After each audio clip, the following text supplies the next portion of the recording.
In the summer of 1943, deep within the forests and rail networks of occupied Poland, the camp at Treblinka entered its final and most secretive phase. For more than a year, trains had arrived continuously. Railway schedules operated with mechanical precision. Barracks, fences, guard towers, and isolated compounds formed an environment built around control,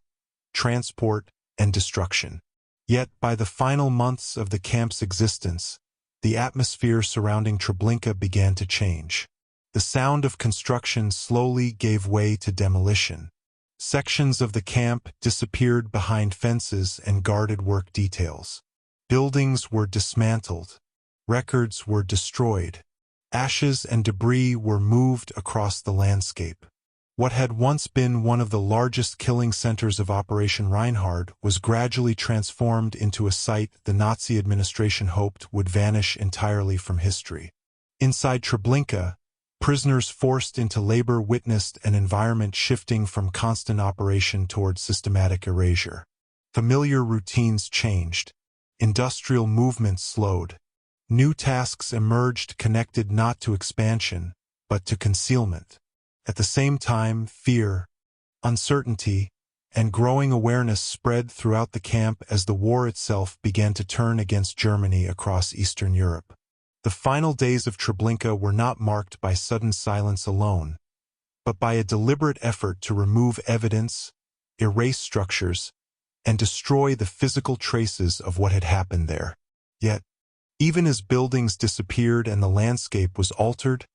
memory, testimony, and fragments of the camp survived. In this documentary, we will explore the final phase of Treblinka, the destruction of the camp, the routines surrounding its dismantling, the atmosphere of secrecy and collapse, and the lasting historical meaning of a place the Nazis attempted to erase completely from the world. And before we begin, take a moment to like this video, subscribe to In&Out Nazi Germany, and let me know in the comments where in the world you're watching from. Every story, every memory, and every place matters. And together we keep history alive. Now let's begin. Chapter 1, Segment 1. Treblinka before the collapse. As one considers Treblinka during the months before its destruction began, it becomes evident that the camp operated within an atmosphere shaped by routine, secrecy, transportation, and organized isolation. And as this develops, the relationship between rail movement, camp structure, and administrative control becomes increasingly central to understanding how Treblinka functioned during its final operational phase, where trains arrived according to tightly controlled schedules, while fenced compounds, guarded pathways, and separated work zones created an environment designed around concealment and restricted visibility, and this organization shaped nearly every aspect of daily existence within the camp. And as one reflects on the physical location of Treblinka in occupied Poland, it becomes clear that geography itself played an important role in the operation of the camp, where forests, railway connections, and relative isolation from major population centers contributed to the atmosphere of secrecy surrounding the site, and these conditions allowed transportation activity and camp routines to continue largely hidden from broader public visibility, reinforcing the sense that Treblinka existed apart from ordinary daily life beyond its boundaries. And as this develops further, the role of transportation becomes increasingly significant, where railway lines connected Treblinka directly to broader deportation networks extending across occupied territories, and these systems of movement shaped the rhythm of the camp itself, where arrivals, unloading procedures, labor assignments, and internal organization all depended heavily upon carefully coordinated train schedules and administrative planning, and this integration transformed the railway system into one of the central structures shaping life and operation inside the camp. And as we consider the sensory aspects of the environment during this stage, it becomes evident that Treblinka carried a distinct atmosphere shaped by repetitive movement and guarded routine, where train engines opening, rail cars, shouted instructions, footsteps across packed ground, mechanical activity, and periods of tense silence blended together into a continuous operational rhythm defining the camp environment, and this atmosphere reinforced awareness that Treblinka functioned through systems of organized coordination and controlled movement extending into every section of the camp, and as this develops, the relationship between routine and concealment becomes increasingly apparent, where fences, barriers, restricted zones, and carefully directed pathways prevented broader visibility while maintaining internal organization according to administrative schedules, and this structure reinforced the atmosphere of secrecy defining Treblinka during its operational years, and as one reflects on the broader implications, it becomes evident that the camp depended heavily upon systems of repetition and regulated movement, where transportation schedules, work details, guarded supervision, and organized procedures allowed operations to continue with industrial regularity, and this repetitive structure shaped how individuals inside the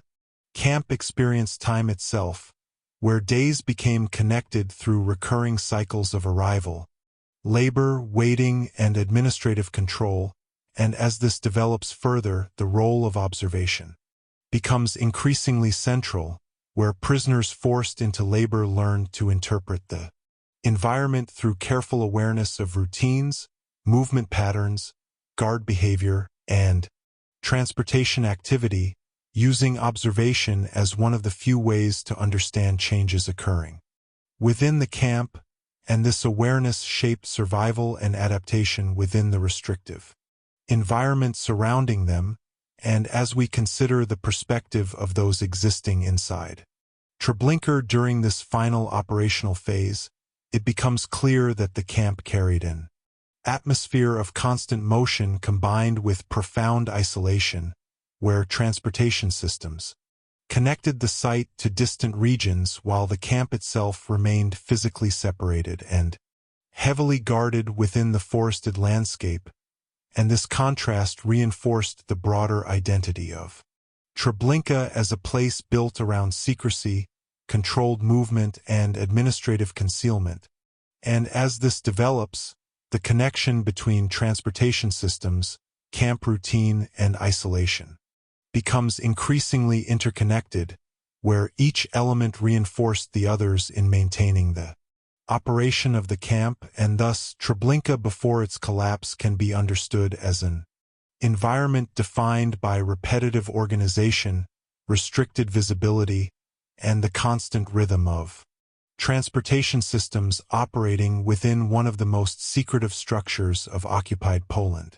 As Treblinka continued operating during the months before its destruction,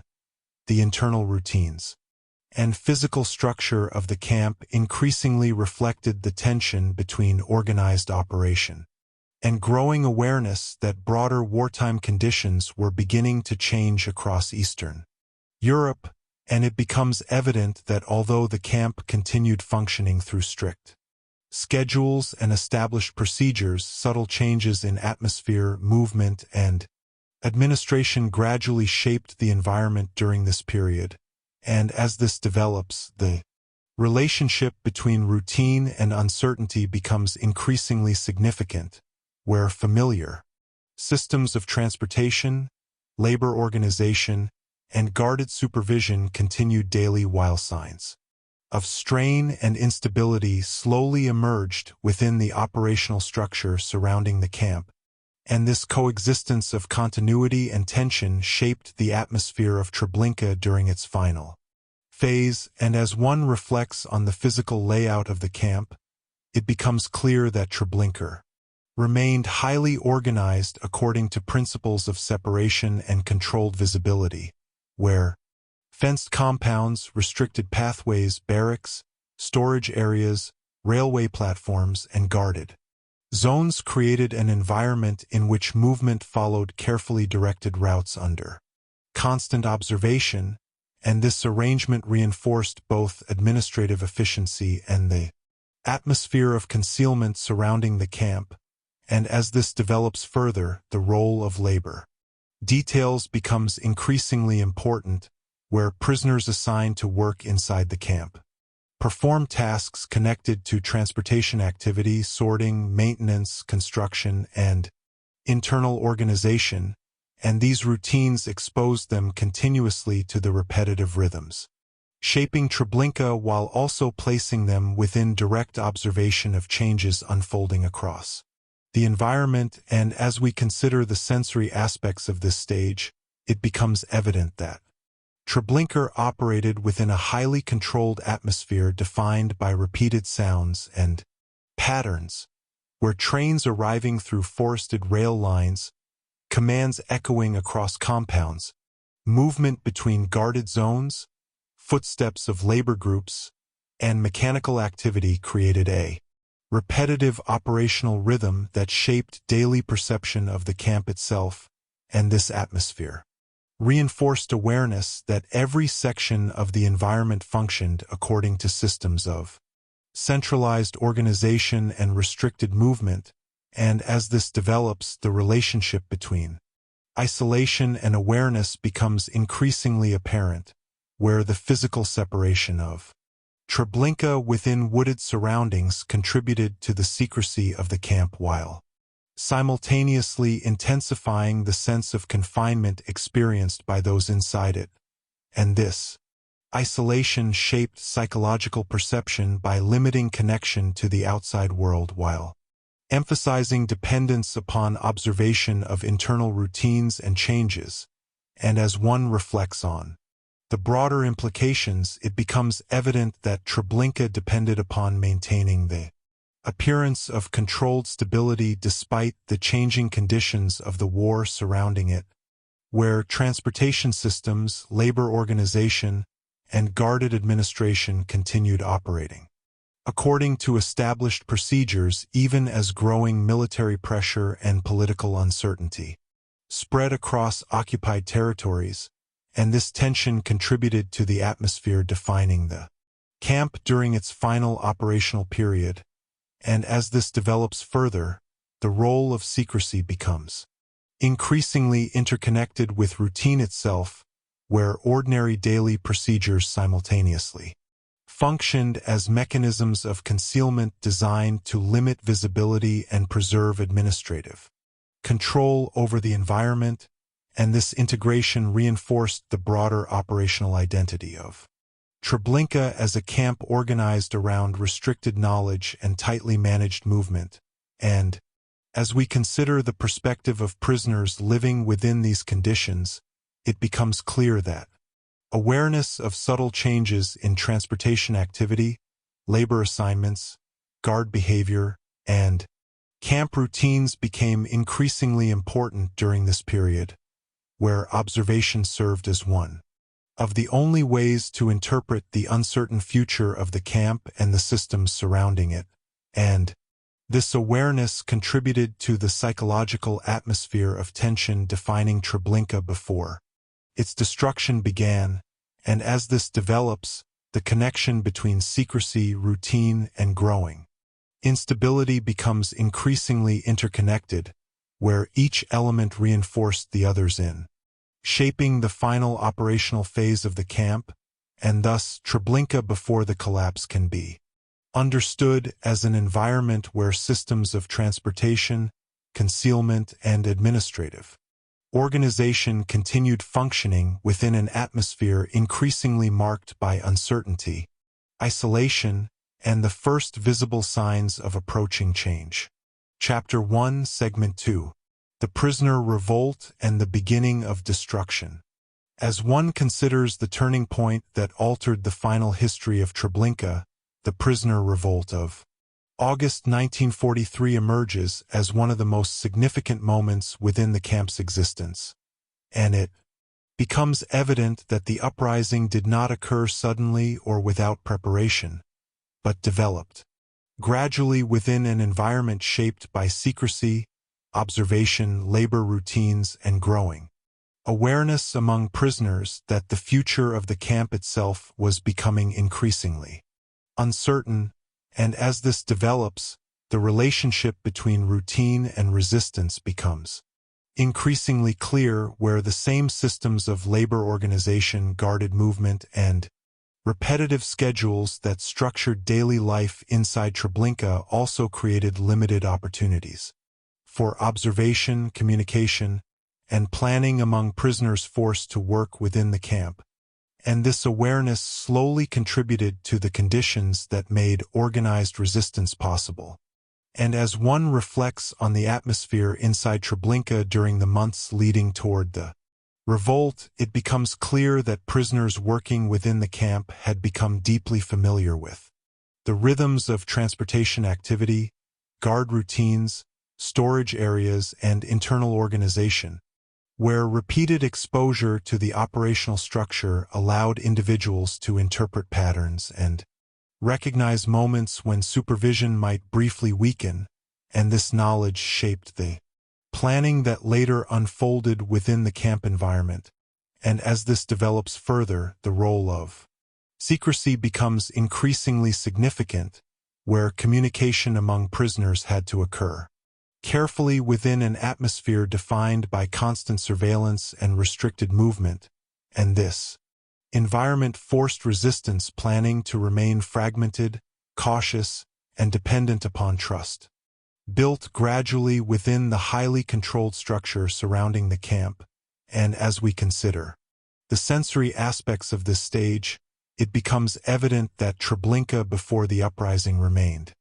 dominated by the familiar rhythms of transportation and camp routine, where train activity, guarded movement, labor details, footsteps across work zones, shouted instructions, and periods of tense silence continued shaping daily existence, and this continuity concealed the growing determination among some prisoners to disrupt the operational system controlling the camp. And as this develops, the relationship between awareness and uncertainty becomes increasingly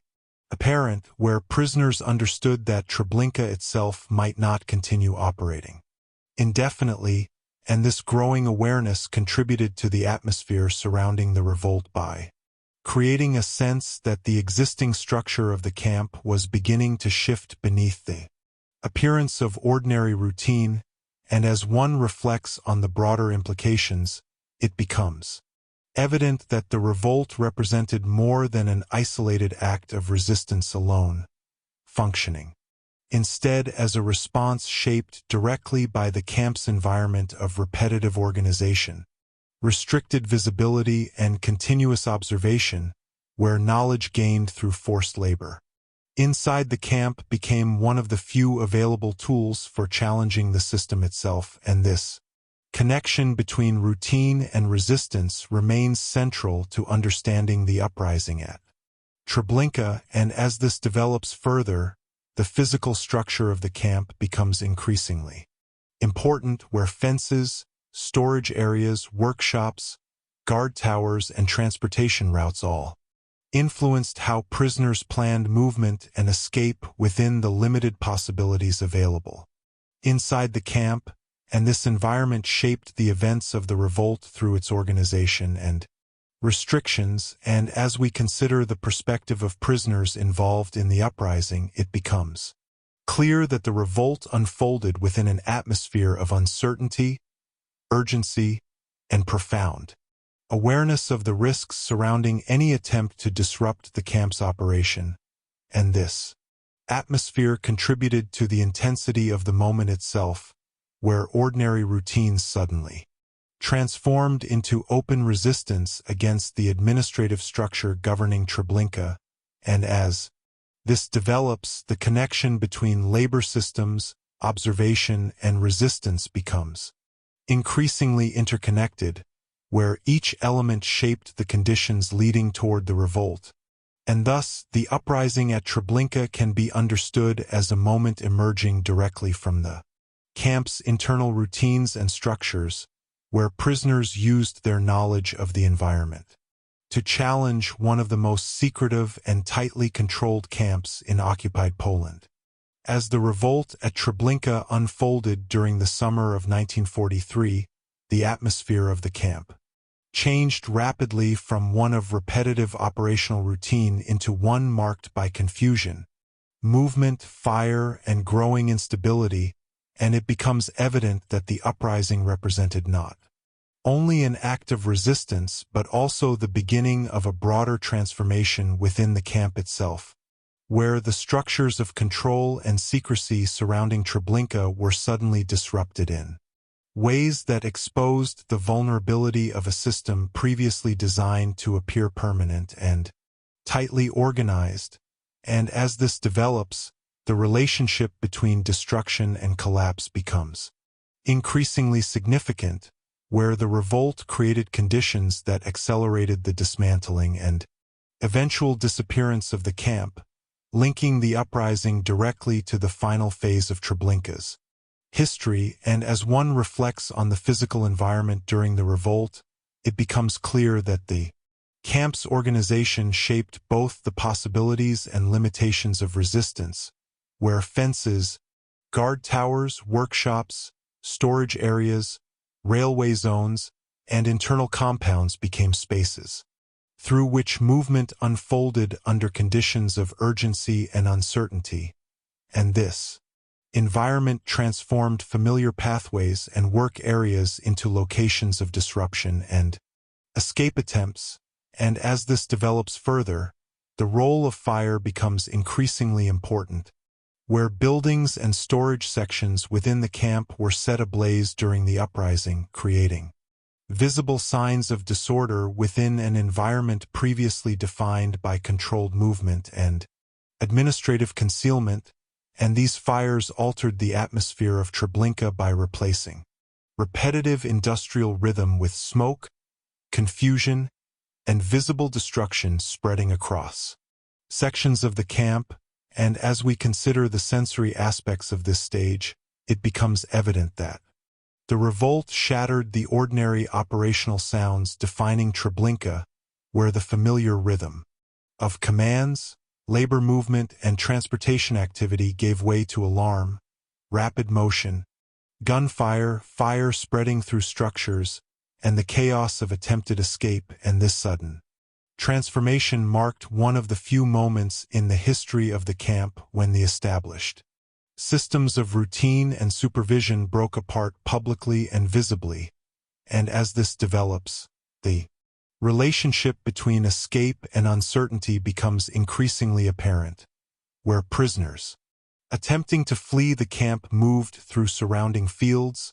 forests, and guarded boundaries, without certainty regarding survival. And this uncertainty shaped the emotional atmosphere of the uprising itself, where hope and danger existed simultaneously within the rapidly collapsing environment of Treblinka. And as one reflects on the broader implications, it becomes evident that the revolt deeply affected the future of the camp because it exposed the instability underlying even highly controlled systems of administration and concealment. And this disruption contributed to decisions that later accelerated efforts to dismantle and erase the camp entirely, linking the uprising directly to the destruction that followed. And as this develops further, the role of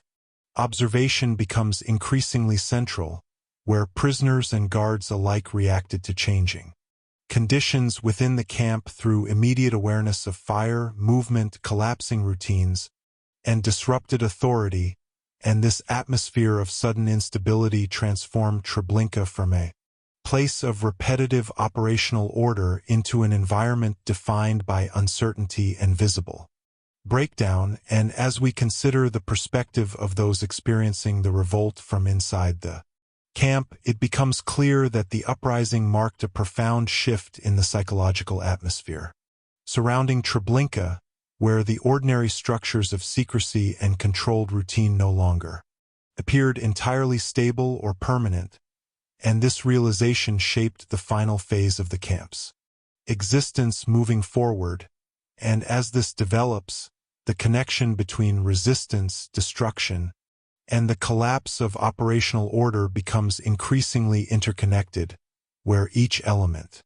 reinforced the others in transforming the environment of Treblinka during its final months. And,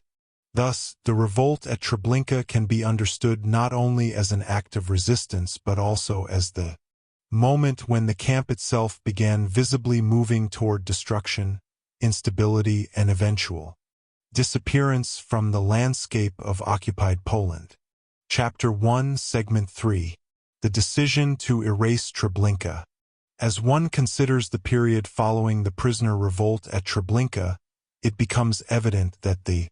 camp entered a new phase defined increasingly by concealment, dismantling, and deliberate destruction, and as this develops, the relationship between collapse and erasure becomes increasingly central to understanding the final months of the camp, where the administrative structures overseeing Treblinka no longer focused primarily upon maintaining long-term operation but instead turned toward removing physical traces, dismantling infrastructure, and transforming the environment itself in order to conceal what had occurred there, and this shift altered both the atmosphere and daily routines within the camp, and as one reflects on the broader wartime context surrounding these decisions, it becomes clear that military developments across Eastern Europe contributed heavily to the growing uncertainty affecting the Nazi administration. During this period, where advancing Soviet forces, changing battlefield conditions, and increasing awareness that the war was turning against Germany created pressure upon authorities connected to camps and occupation structures throughout the region, and this broader instability shaped the atmosphere surrounding Treblinka during its final operational phase. And as this develops further, the role of secrecy becomes increasingly significant, where the destruction of Treblinka formed part of a larger effort to eliminate evidence connected to the camp's operation, and this effort required organized dismantling of buildings, transportation infrastructure, records, storage areas, and visible signs of the systems that had previously defined the environment, and these activities transformed the purpose of labor inside the camp itself. And as we consider the sensory aspects of this stage, it becomes evident that the atmosphere of Treblinka changed noticeably during the dismantling process, where the familiar rhythms of train arrivals and repetitive camp procedures gradually gave way to sounds associated with demolition, removal of materials, dismantling of structures, movement of debris, and controlled destruction across the site, and this altered environment reinforced awareness that the camp was no longer expanding or operating according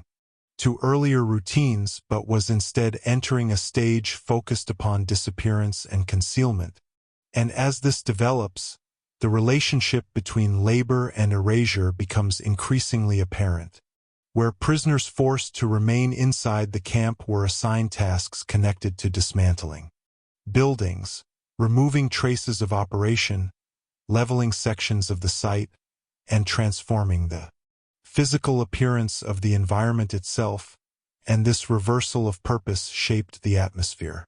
of daily existence during the final months of Treblinka, where routines once associated with maintaining the camp became tied instead to its destruction, and as one reflects on the broader implications, it becomes evident that the effort to erase Treblinka revealed how deeply the camp depended upon secrecy and controlled visibility from the very beginning, where concealment had always functioned as a central operational principle, and this final phase simply extended that principle further by attempting to eliminate the physical evidence of the camp entirely. And this connection between operation and erasure remains essential to understanding the history of Treblinka, and as this develops further, the physical transformation of the environment becomes increasingly important, where fences disappeared, buildings were dismantled, pathways changed, and sections of the camp gradually lost the visible structures that had once defined them, and this transformation altered perception of the landscape itself by turning an organized camp environment into a site increasingly marked by absence and destruction. And as we consider the perspective of prisoners witnessing these changes, it becomes clear that awareness of dismantling and concealment shaped psychological understanding of the camp's future, where observation of changing routines, destroyed structures, and altered labor assignments reinforced the realization that Treblinka itself was being systematically removed from the landscape, and this awareness contributed to the atmosphere of uncertainty and tension surrounding the camp's final phase. And as this develops, the connection between wartime instability, organized concealment, and environmental destruction becomes increasingly interconnected, where each element reinforced the others in shaping the dismantling of Treblinka, and thus the decision to erase the camp can be understood as a deliberate extension of the secrecy and administrative control that had defined its operation from the beginning, transforming Treblinka into a site where destruction itself became the final organized routine. As the dismantling of Treblinka continued, the process of destruction increasingly reshaped the physical landscape and psychological atmosphere of the camp, and it becomes evident that the effort to erase the site unfolded through carefully organized stages rather than through sudden abandonment alone, where buildings, pathways, rail infrastructure, storage sections, and operational areas were systematically altered or removed in order to transform the visible appearance of the environment. And as this develops, the relationship between memory and physical space becomes increasingly significant, where the destruction of Treblinka represented not only an attempt to eliminate structures but also an effort to disrupt future understanding of how the camp had operated within the forests and railway systems of occupied Poland, and this broader goal shaped the methods used during the dismantling process itself. And as one reflects on the changing appearance of the camp during this period, it becomes clear that Treblinka gradually lost the organized structure that had once defined it, where fences were removed, buildings disappeared, pathways became unclear, and sections of the site were leveled or covered in ways intended to obscure the earlier function of the environment, and this transformation altered the atmosphere surrounding the camp by replacing visible systems of routine and supervision with landscapes increasingly marked by emptiness and concealment. And as this develops further, the role of labor becomes increasingly interconnected with destruction itself, where prisoners forced to remain inside the camp carried out much of the dismantling work under guard supervision, moving debris, destroying structures, and reshaping the site according to administrative orders designed to eliminate evidence, and this labor created a disturbing reversal in which the same systems of organized work that once maintained the camp were now used to dismantle it piece by piece. And as we consider the sensory aspects of this stage, it becomes evident that the sounds and rhythms of Treblinka changed profoundly during the dismantling period, where demolition activity, removal of materials, collapsing structures, movement of wagons carrying debris, and periods of unusual silence replaced many of the repetitive operational sounds that had previously dominated the camp environment, and this altered sensory atmosphere reinforced awareness that Treblinka was entering its final stage of existence, and as this develops, the relationship between concealment and environment becomes increasingly apparent, where efforts to disguise the site extended beyond destroying buildings alone and included attempts to alter the broader appearance of the landscape itself, and these changes reflected the larger goal of making the camp disappear physically and visually from the surrounding region, reinforcing the central role secrecy played in the final phase of Treblinka's history, and as one reflects on the broader implications, it becomes evident that the destruction of Treblinka represented one of the clearest examples of organized historical erasure attempted during the war, where authorities sought not merely to abandon the camp but to remove the material traces that connected the site to its earlier operation, and this effort demonstrated the importance placed upon concealment and control over historical visibility itself, and as this develops further, the role of observation becomes increasingly central, where prisoners witnessing the dismantling interpreted changing routines, disappearing structures, reduced transportation activity, and altered guard behavior as signs that the camp itself was approaching its end, and this awareness shaped the psychological atmosphere of the final months. By creating a sense of transition from operational routine toward disappearance and uncertainty, and as we consider the perspective of those existing within Treblinka during this period, it becomes clear that the camp no longer resembled the highly organized transportation and labor environment it had once been, where destruction and concealment had become the dominant activities shaping daily life, and this transformation contributed to the broader historical identity of Treblinka as a site the Nazi administration attempted to erase entirely from physical memory. And as this develops, the connection between destruction, concealment, and the reshaping of physical space becomes increasingly interconnected, where each element reinforced the others in dismantling the camp and altering the landscape surrounding it, and thus the final dismantling of Treblinka can be understood as a deliberate effort to transform an organized camp environment into an empty and disguised landscape through systematic destruction, controlled labor, and the removal of visible traces from occupied Poland. Chapter 2, Segment 1. Labor during the destruction of the camp. As one considers the final operational phase of Treblinka after the decision had been made to dismantle the camp, the nature of labor inside the environment changed in profound ways, and it becomes evident that work routines once connected to maintaining transportation systems, internal organization, and camp operation gradually shifted toward demolition, concealment, and environmental transformation, and as this develops, the relationship between labor and erasure becomes increasingly central to understanding the final months of Treblinka, where prisoners forced to remain inside the camp were assigned tasks directly connected to destroying buildings, removing structures, transporting debris, and altering the visible appearance of the site itself, and this transformation reshaped the atmosphere of daily existence within the camp, and as one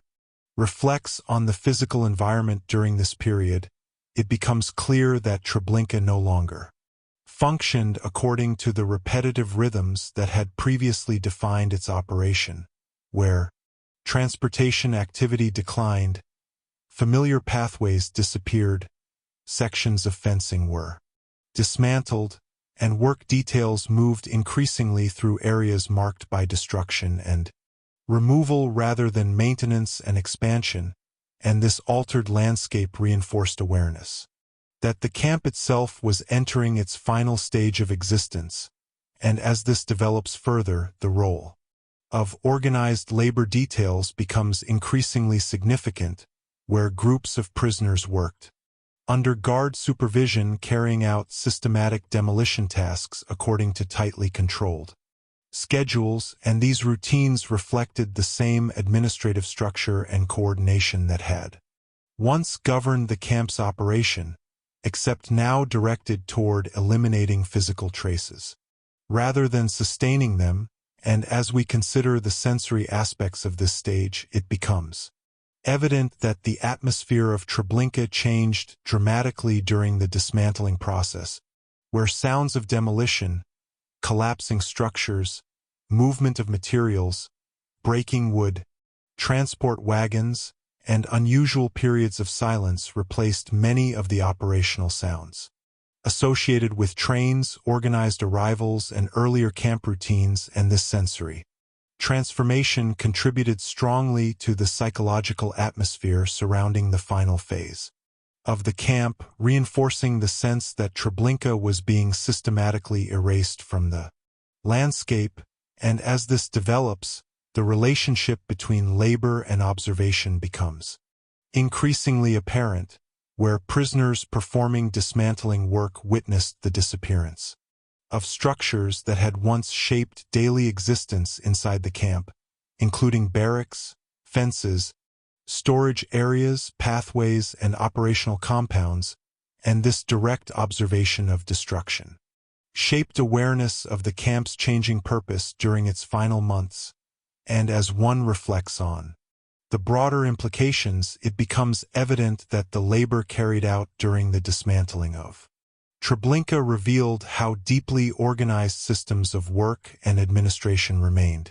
embedded within the structure of the camp even as it approached collapse, where schedules, supervision, movement patterns, and assigned labor details continued functioning according to centralized control despite the changing objective of erasing the site itself. And this continuity reinforced the operational identity of Treblinka as a place governed by organization and secrecy from beginning to end. And as this develops further, the physical transformation of the environment becomes increasingly important, where open spaces gradually replaced fenced compounds, demolished structures altered familiar routes through the camp, and sections of the site became increasingly unrecognizable compared to earlier periods of operation. And this transformation reshaped both the appearance and atmosphere of Treblinka during its final phase. And as we consider the perspective of prisoners forced to participate in this destruction, it becomes clear that daily life unfolded within an atmosphere of uncertainty, exhaustion, and growing awareness that the camp itself was disappearing around them, and this awareness shaped the psychological experience of labor during the dismantling process, where work became directly connected to the destruction of the environment in which they had been confined. And as this develops, the connection between labor, demolition, and concealment becomes increasingly interconnected, where each element reinforced the others in shaping the final operational routines of Treblinka, and thus labor during the destruction of the camp can be understood as a continuation of organized administrative control redirected toward erasure, transforming daily work inside Treblinka into part of the broader effort to eliminate the camp from physical memory and historical visibility. As the dismantling of Treblinka continued through its final months, the routines surrounding labor became increasingly tied to the systematic transformation of the landscape itself, and it becomes evident that work inside the camp no longer served the maintenance of an operational transportation and detention system, but instead focused almost entirely upon destruction, concealment, and removal of physical evidence connected to the camp's earlier existence. And as this develops, the relationship between environmental change and daily routine becomes increasingly significant, where prisoners assigned to demolition details moved through spaces that were rapidly losing the structures and organization that had once defined them, and this changing environment shaped the atmosphere of labor by surrounding work with visible signs of disappearance and instability. And as one reflects on the physical appearance of Treblinka during this period, it becomes clear that the camp entered a stage of gradual fragmentation, where buildings vanished section by section, fences disappeared, roads and pathways changed, and large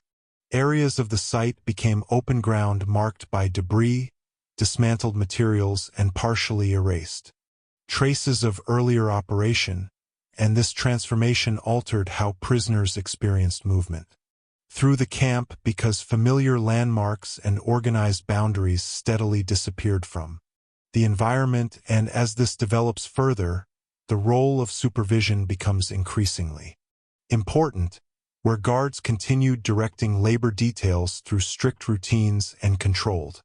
schedules despite the collapsing structure of the camp itself, and this continuation of organized authority reinforced the understanding that even the destruction of Treblinka unfolded through centralized planning and administrative coordination rather than through disorder alone, and as we consider the sensory aspects of this stage, it becomes evident that the sounds defining the camp changed profoundly during the dismantling process, where demolition work, removal of materials, movement of wagons carrying debris, breaking timber, and long periods of reduced activity replaced many of the repetitive operational rhythms that had previously shaped daily life, and this altered atmosphere reinforced awareness that the systems which once sustained Treblinka were steadily disappearing, and as this develops, the relationship between concealment and labor becomes increasingly apparent, where work details carried out tasks designed not only to destroy structures but also to reshape the appearance of the site in ways intended to obscure the earlier function of the camp, and these activities reflected the broader objective of transforming Treblinka into a landscape that concealed rather than revealed its operational history, and as one reflects on the broader implications, it becomes evident that the labor associated with dismantling Treblinka represented a final stage in the camp system of organized control, where prisoners were forced to participate directly in the destruction of the physical environment that had confined them, and this reversal contributed to the psychological atmosphere of the final months by linking daily work to the visible disappearance of the camp itself, and as this develops further, the role of observation becomes increasingly central, where prisoners interpreted the reduction of transportation activity, the removal of structures, and changes in guard behavior as signs that the camp was approaching its end, and this awareness shaped the emotional environment of daily labor by combining exhaustion with uncertainty regarding the future, and as we consider the perspective of those living within Treblinka during this stage, it becomes clear that the camp no longer resembled the tightly organized transportation center it had once been, where destruction and concealment had become the dominant routines shaping existence inside the remaining boundaries of the site, and this transformation reinforced the broader historical identity of Treblinka as a place the Nazi administration attempted not merely to abandon but to erase systematically from physical and historical visibility, and as this develops, the connection between labor, environmental transformation, and organized concealment becomes increasingly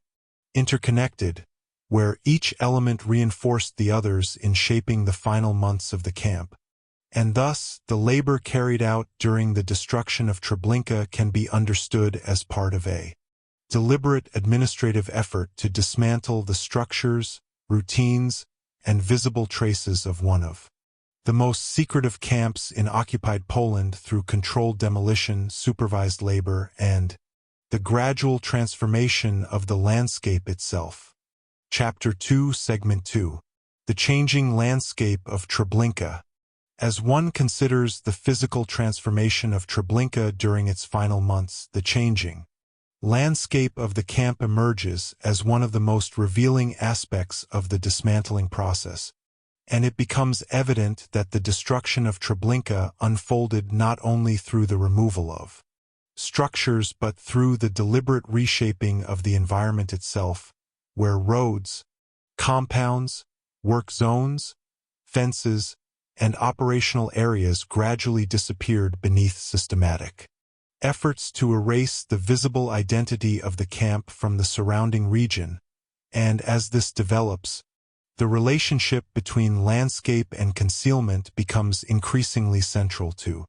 understanding the final phase of Treblinka, where physical space itself became part of the broader effort to obscure what had once existed there, and this transformation altered both the appearance and atmosphere of the camp dramatically, and as one reflects on the earlier structure of Treblinka, it becomes clear that the camp had once operated through highly organized divisions of space, where railway platforms, fenced compounds, guarded pathways, barracks, workshops, storage areas, and labor zones were arranged according to principles of separation, supervision, and restricted visibility, and this carefully structured environment shaped daily movement and operational routine within the camp for much of its existence. And as this develops further, the process of dismantling becomes increasingly significant because it reversed this earlier organization where boundaries disappeared, buildings were removed, pathways became unclear, and once familiar sections of the camp lost the physical markers that had previously defined them, and this gradual fragmentation reshaped how individuals inside Treblinka experienced the environment around them. And as we consider the sensory aspects of this stage, it becomes evident that the atmosphere of the camp changed profoundly as demolition progressed, where the repetitive operational rhythms associated with transportation, labor organization, and guarded routine were replaced increasingly by sounds of dismantling, collapsing structures, movement of debris, reduced activity, and long periods of unusual quietness across sections of the site. And this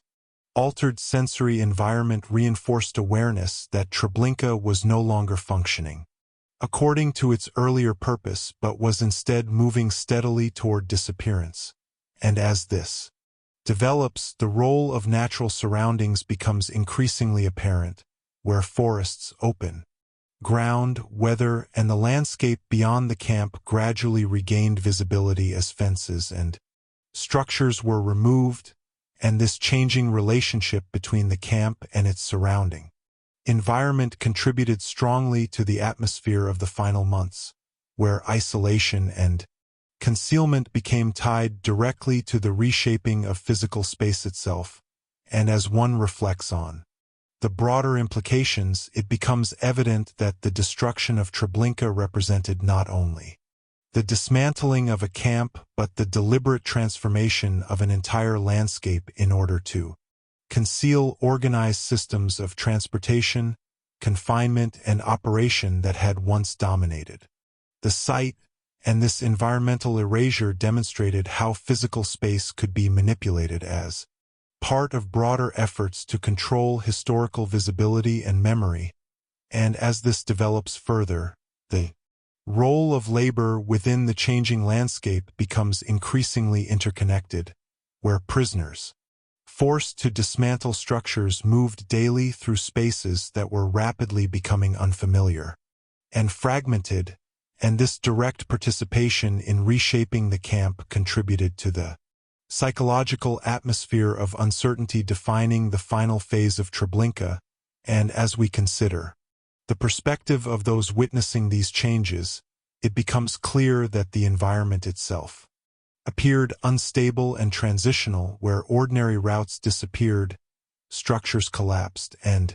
sections of the camp gradually dissolved into open and altered terrain. And this transformation shaped perception of the camp's approaching end. And as this develops, the connection between environmental transformation, concealment, and psychological uncertainty becomes increasingly interconnected, where each element reinforced the others in shaping the atmosphere of Treblinka during its dismantling, and thus the changing landscape of the camp can be understood as part of a deliberate effort to erase physical evidence through systematic destruction and environmental alteration, transforming Treblinka from an organized operational site into a fragmented and concealed landscape hidden within occupied Poland. As the dismantling of Treblinka continued and the physical structure of the camp steadily disappeared, the surrounding environment itself began to absorb the traces of what had once existed there, and it becomes evident that the final transformation of the site involved not only demolition but also the gradual merging of the former camp into the broader landscape of forests, fields, and open ground surrounding it, and as this develops, the relationship between disappearance and memory becomes increasingly significant, where the reshaping of the environment was intended to make the camp appear absent from the landscape itself, disrupting future visibility and historical recognition of the site, and this objective shaped the final stages of physical alteration carried out at Treblinka, and as one reflects on the visual appearance of the camp during this period, it becomes clear that sections once dominated by fences, barracks, rail structures, and guarded compounds increasingly resembled dismantled construction zones marked by debris, leveled ground, removed foundations, and incomplete traces of earlier organization. And this altered appearance reinforced awareness that Treblinka no longer operated as a functioning camp but as a site being systematically erased from physical existence. And as this develops further, the role of environmental concealment becomes increasingly apparent, where authorities attempted to reshape the landscape in ways intended to obscure the camp's operational history, and this included removing visible structures, altering pathways, dismantling transportation sections, and transforming areas once associated with organized routine into spaces that appeared disconnected from their earlier purpose, and these efforts reflected the broader goal of eliminating evidence through environmental manipulation itself. And as we consider the sensory aspects of this stage, it becomes evident that the atmosphere surrounding Treblinka became increasingly quiet and fragmented during the dismantling process, where reduced transportation activity, fewer organized labor movements, diminished mechanical sounds, and long stretches of silence replaced many of the repetitive operational rhythms that had previously defined the camp, and this silence carried psychological significance because it emerged directly from the disappearance of the systems that had once shaped daily life inside the environment. And as this develops, the relationship between labor and landscape becomes increasingly interconnected, where prisoners assigned to demolition work experienced the changing environment not as distant observers but through direct physical interaction with the dismantling process itself, moving debris, leveling sections of the site, and removing structures piece by piece under supervision, and this labor shaped their awareness of the camp's transformation by making them participants in the destruction of the physical world surrounding them. And as one reflects on the broader implications, it becomes evident that the changing landscape of Treblinka represented one of the clearest examples of organized wartime concealment through environmental transformation, where destruction extended beyond buildings and records to include the deliberate reshaping of physical space itself in order to disrupt future historical visibility. And this effort demonstrated how deeply the administration connected to Treblinka understood the importance of controlling not only operations during the camp's existence but also memory after its disappearance. And as this develops further, the role of observation becomes increasingly central, where prisoners witnessing reduced transportation movement, disappearing structures, altered pathways, and changing guard behavior interpreted these transformations as signs that the camp itself was approaching its final stage, and this awareness contributed to the emotional atmosphere surrounding the dismantling period by combining uncertainty with visible evidence of collapse. And as we consider the perspective of those remaining inside Treblinka during these final months, it becomes clear that the environment itself increasingly resembled a place caught between existence and disappearance, where familiar structures no longer defined space and ordinary. Routines had been replaced almost entirely by demolition and concealment, and this transformation reinforced the broader historical identity of Treblinka as a site the Nazi administration attempted to erase physically from the landscape of occupied Poland, and as this develops, the connection between environmental concealment, dismantling, and the erosion of operational space becomes increasingly interconnected, where each element reinforced the others.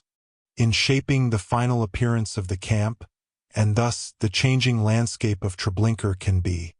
understood as a deliberate process through which organized systems of destruction and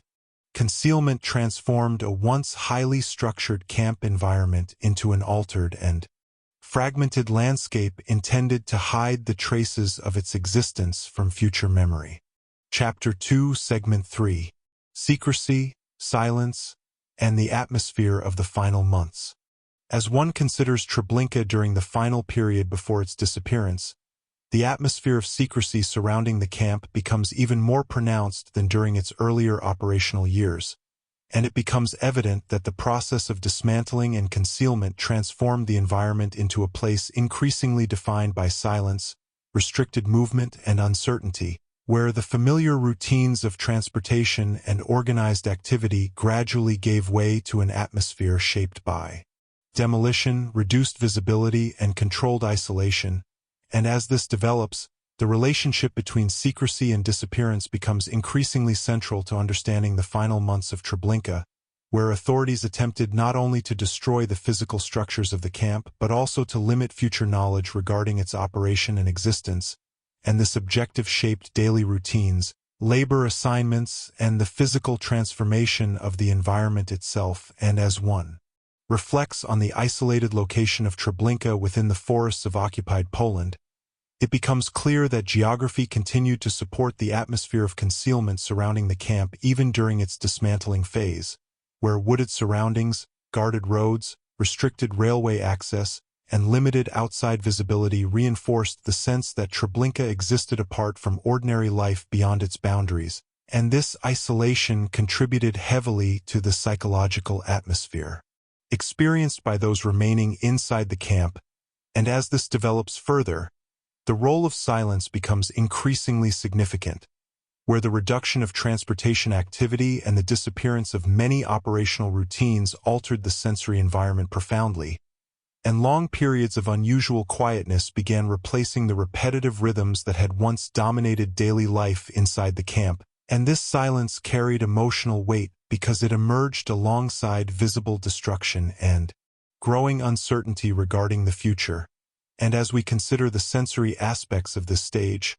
it becomes evident that Treblinka during its final months existed within a fragmented atmosphere where sounds of dismantling, movement of debris, distant commands, footsteps across partially abandoned sections, and occasional demolition activity interrupted long stretches of stillness across the changing landscape. And this altered environment reinforced awareness that the camp was no longer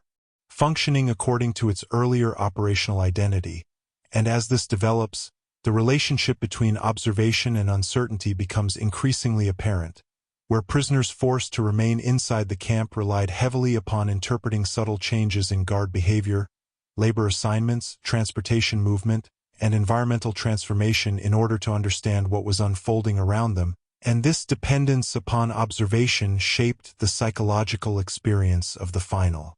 months by creating an atmosphere where information remained limited and indirect. And as one reflects on the broader implications, it becomes evident that the atmosphere of secrecy surrounding the dismantling of Treblinka revealed how deeply concealment had always been embedded within the structure of the camp itself, where restricted visibility, controlled movement, and isolation formed essential components of operation from the beginning, and this final stage extended those same principles into the effort to erase the camp physically and historically from the landscape. And as this develops further, the changing relationship between routine and emptiness becomes increasingly important, where sections of the camp that had once carried constant movement and operational activity gradually became abandoned or dismantled, And this visible emptiness reshaped perception of space inside Treblinka by emphasizing absence and disappearance rather than organized control and transportation. And as we consider the perspective of those existing within the camp during this stage, it becomes clear that the atmosphere of Treblinka had become deeply unstable and transitional, where ordinary routines no longer provided the same sense of operational continuity and the environment itself appeared increasingly fragmented and uncertain. And this awareness contributed to the emotional tension surrounding the final phase of the camp.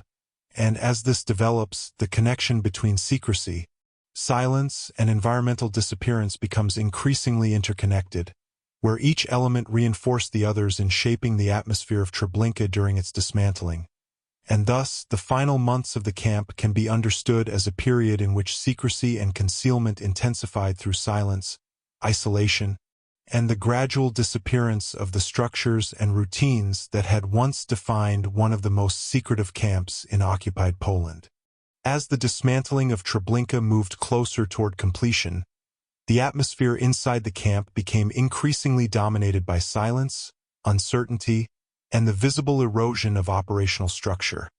And it becomes evident that the final phase of the camp carried a psychological atmosphere very different from earlier periods of organized transportation and repetitive movement, where the gradual disappearance of buildings, routines, and labor systems transformed daily existence into something unstable and transitional. And as this develops, the relationship between silence and psychological awareness becomes increasingly significant, where the reduction of train arrivals, the disappearance of familiar work zones, and the abandonment of sections of the camp created an environment in which absence itself became one of the defining features of daily perception. And this absence shaped how prisoners understood the changing reality surrounding them, and as one reflects on the physical environment during these final months, it becomes clear that Treblinka no longer resembled the tightly organized and heavily structured camp it had once been, where fences had been removed in sections, pathways altered, barracks dismantled, and large areas transformed into partially empty spaces marked by debris and disrupted terrain. And this transformation altered movement through the camp by replacing familiar operational routes with fragmented and uncertain landscapes. And as this develops further, the role of reduced activity becomes increasingly apparent, where the rhythms that had once defined the camp through constant transportation, labor coordination, and administrative routine gradually slowed or disappeared, and this reduction contributed to the unusual stillness surrounding Treblinka during its final stage, reinforcing awareness that the camp itself was approaching disappearance. And as we consider the sensory aspects of this stage, it becomes evident that silence carried an overwhelming presence inside the dismantling camp,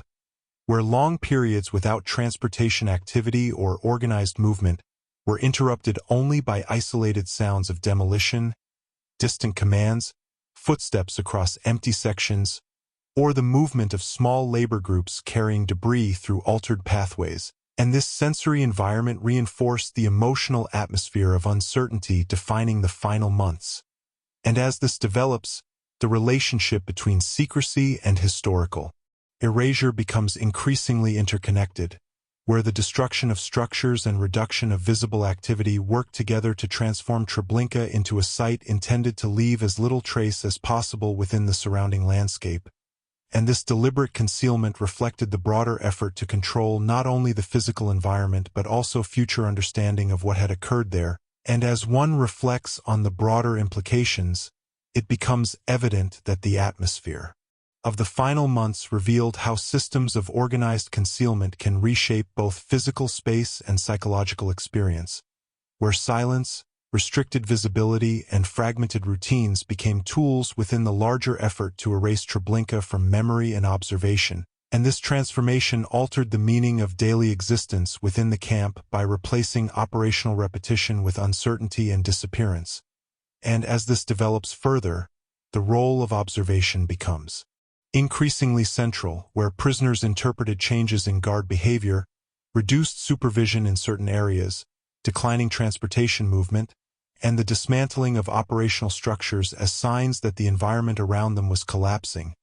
and this awareness contributed to a constant atmosphere of tension and instability during the final phase of the camp. And as we consider the perspective of those remaining within Treblinka during this period, it becomes clear that the environment itself appeared suspended between existence and absence, where operational structures had not entirely vanished but no longer carried the same rhythm or permanence that had once defined the camp, and this perception shaped memory of the final months as a period marked by silence, fragmentation, and visible erasure. And as this develops, the connection between secrecy, reduced activity, and psychological uncertainty becomes increasingly interconnected, where each element reinforced the others in shaping the atmosphere surrounding the final dismantling of Treblinka, and thus the final months of the camp can be understood as a period in which silence itself became part of the structure of concealment, transforming the environment into a fragmented and disappearing landscape shaped by uncertainty, erasure, and the deliberate removal of one of the most secretive sites in occupied Poland. Chapter 3, Segment 1. Silence after the trains stopped. Part 1. As one considers the atmosphere of Treblinka during the period after transportation activity had largely ceased,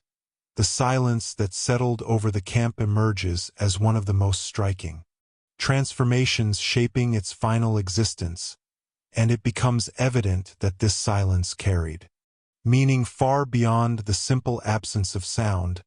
where the disappearance of trains organized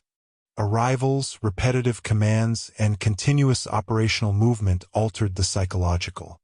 and physical character of the environment itself, and as this develops, the relationship between sound and routine becomes increasingly central to understanding the collapse of Treblinka, where the camp had once functioned through rhythms defined by transportation schedules, labor, movement, guarded supervision, and industrial repetition, and the gradual removal of these rhythms created an atmosphere of emptiness and instability unlike earlier phases of the camp's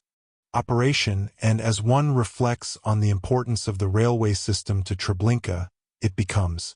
clear that trains had shaped nearly every aspect of the camp's structure and identity, where arrival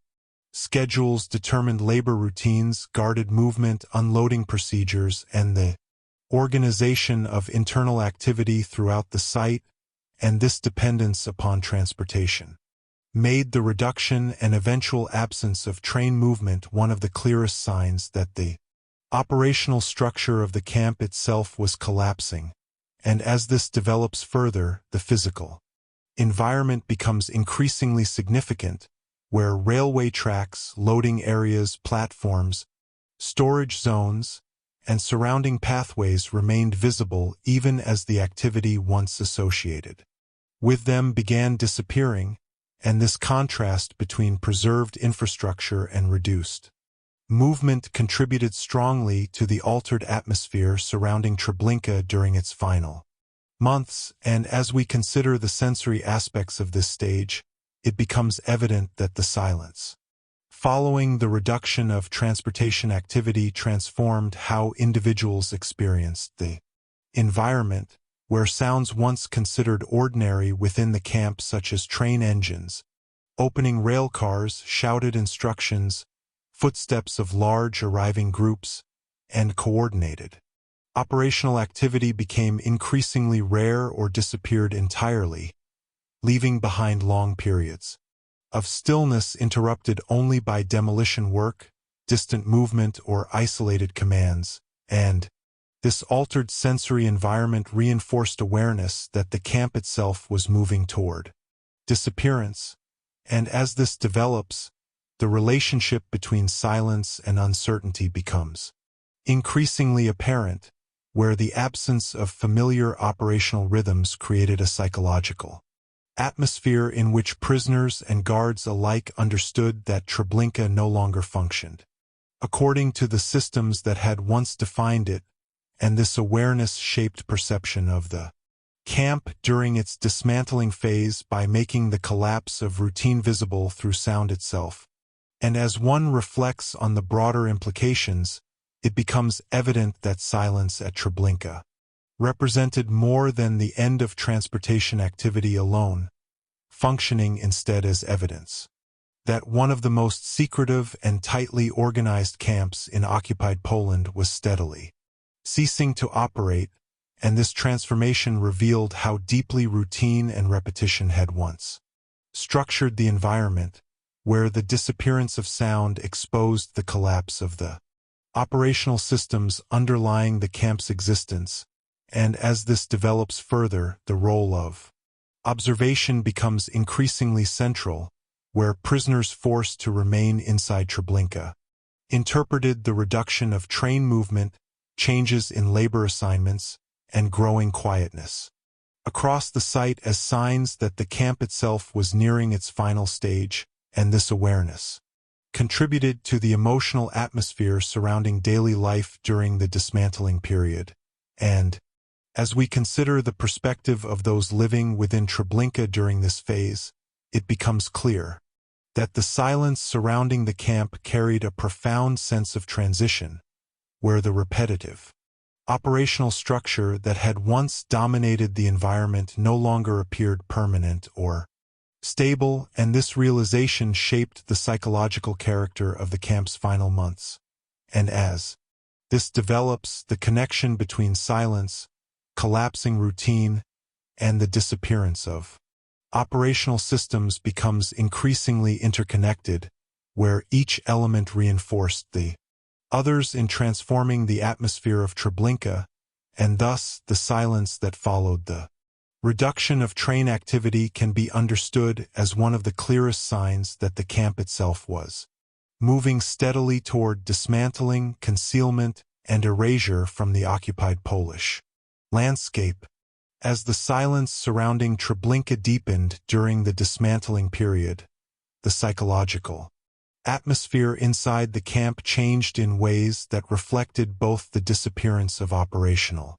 routine and the growing uncertainty surrounding the future of the site itself, and it becomes evident that the absence of trains and organized arrivals altered not only the physical environment, but also the emotional perception of time, movement, and daily existence within the camp. And as this develops, the relationship between routine and psychological stability becomes increasingly significant, where even the harsh and repetitive systems that had once governed Treblinka had created recognizable patterns shaping awareness of the environment, and the disappearance of these patterns introduced a new atmosphere defined by instability, anticipation, and fragmentation. And as one reflects on the physical appearance of the camp during this stage, it becomes clear that Treblinka no longer resembled the tightly organized transportation and operational center it had once been, where railway platforms stood increasingly inactive, sections of fencing disappeared, dismantled buildings altered familiar routes, and open spaces expanded across areas previously defined by constant movement and guarded routine, and this changing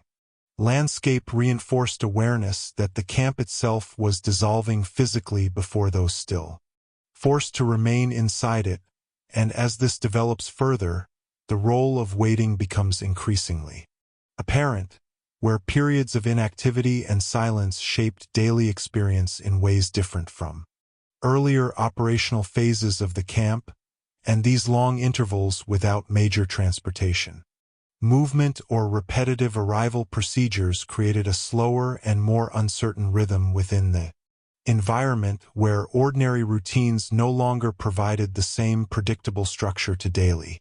existence. And as we consider the sensory aspects of this stage, it becomes evident that silence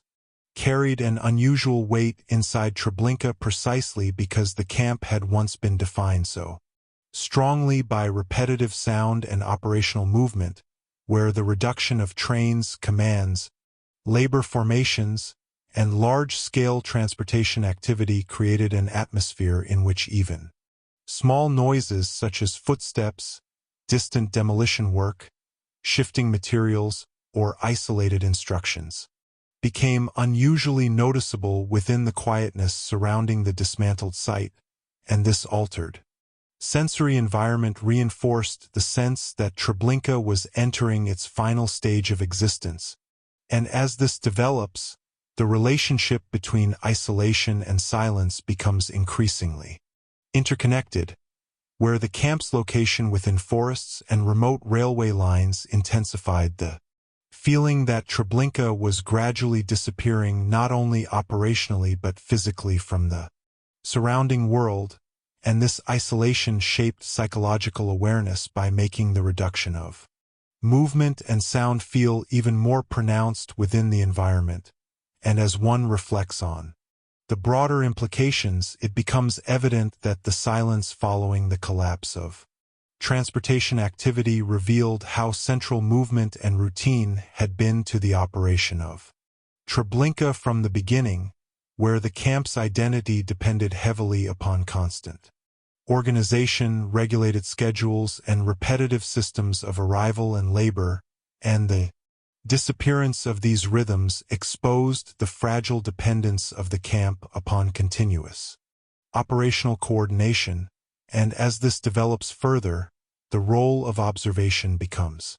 increasingly central, where prisoners interpreted the quietness spreading across sections of the camp alongside the dismantling of structures and reduced administrative activity as signs that the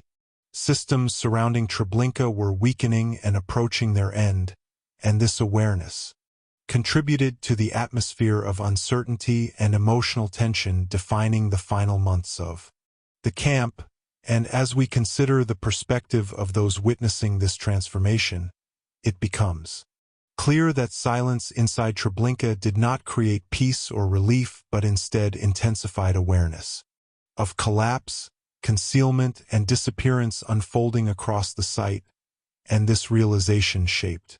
memory of the camp's final phase as a period where absence itself became one of the most powerful features of the environment. And as this develops, the connection between silence, dismantling, and psychological uncertainty becomes increasingly interconnected, where each element reinforced the others in reshaping the atmosphere of Treblinka during its destruction. And thus, the silence that settled over the camp after the trains stopped can be understood as a defining feature of its final existence, marking the gradual disappearance of the operational systems that had once sustained one of the most secretive camps in occupied Poland. Chapter 3, Segment 2. Forests, Isolation, and the Disappearing Camp. As one considers the final transformation of Treblinka during the dismantling period, the forests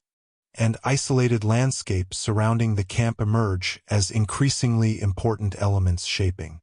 both the physical concealment and psychological atmosphere of the site, and it becomes evident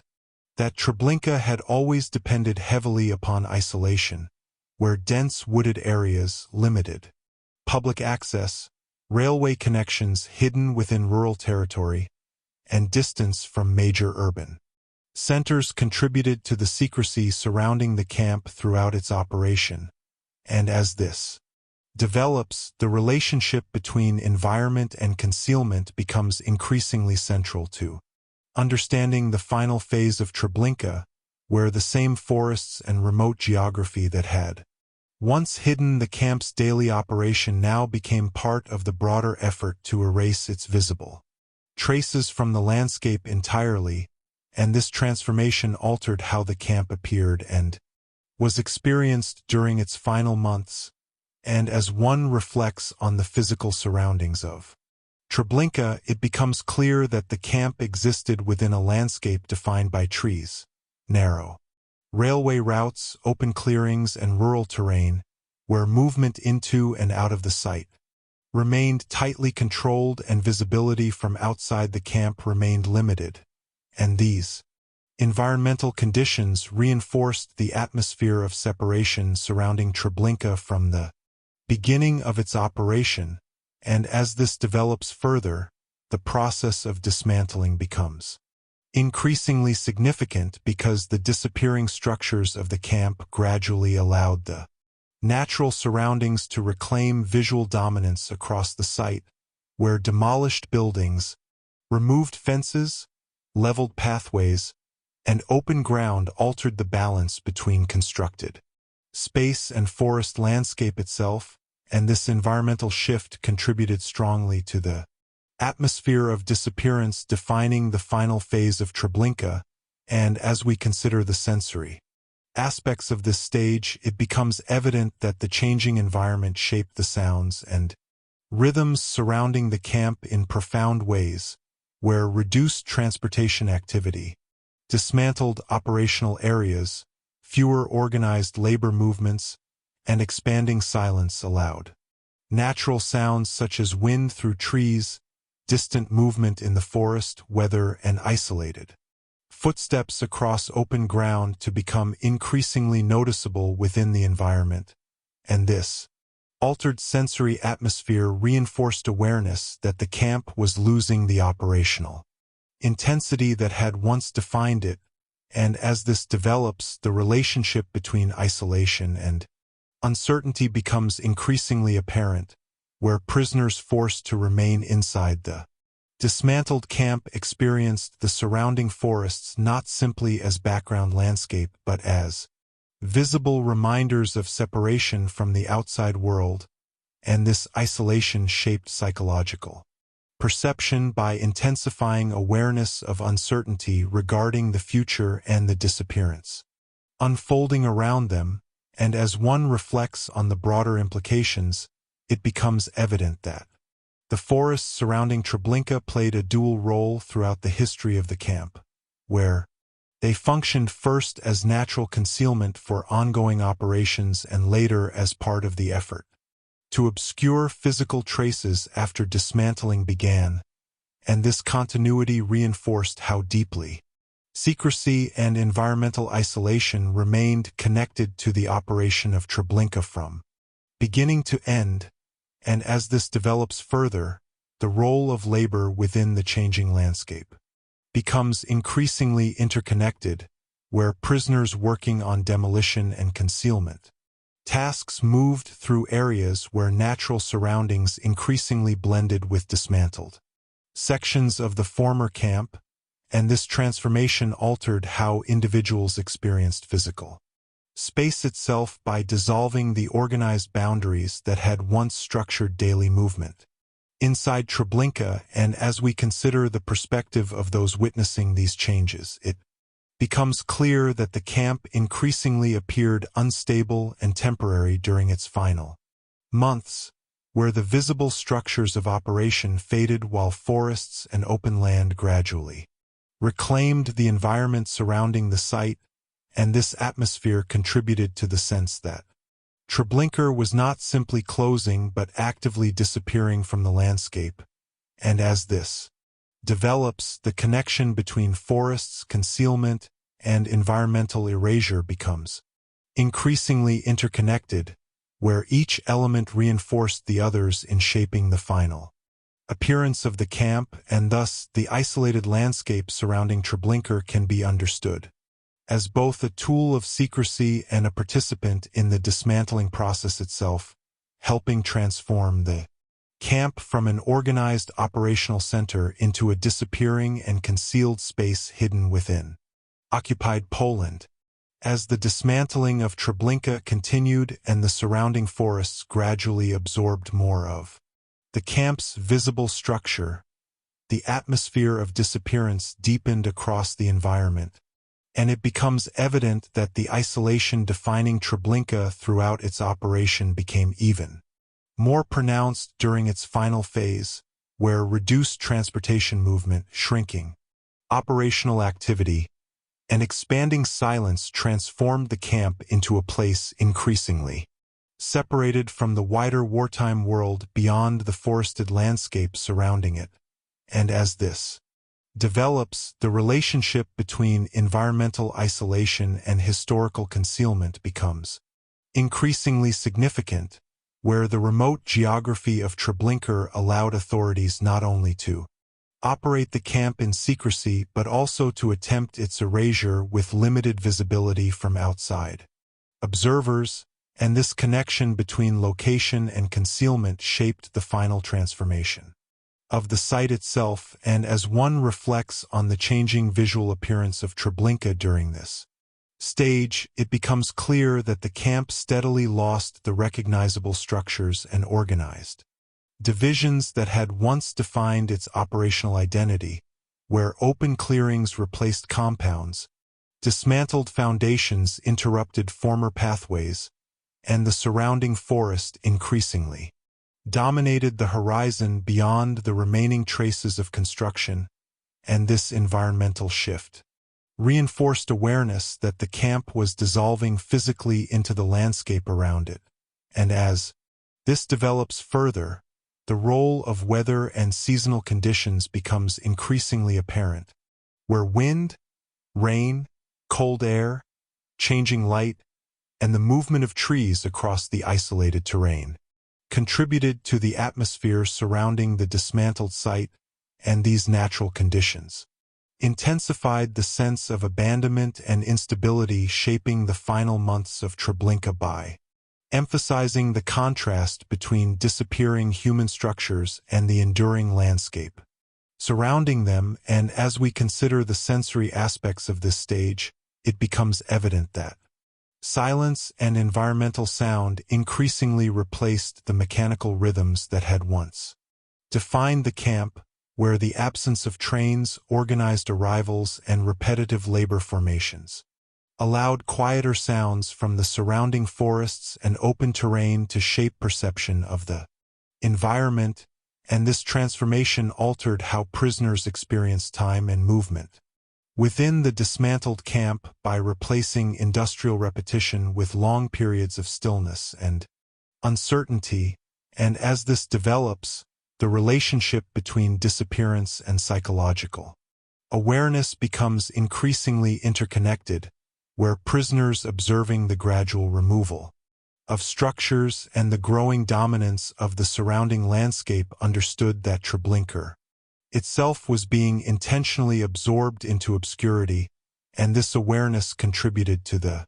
emotional atmosphere of the final phase by creating the sense that the camp's existence was being erased physically before their eyes. And as one reflects on the broader implications, it becomes evident that the isolation of Treblinka represented more than geographic distance alone, functioning instead as part of a broader system of secrecy, restricted visibility, and controlled historical memory that shaped both the operation and destruction of the camp. And this understanding remains central to interpreting the final months of Treblinka and the effort to remove it from the landscape of occupied Poland.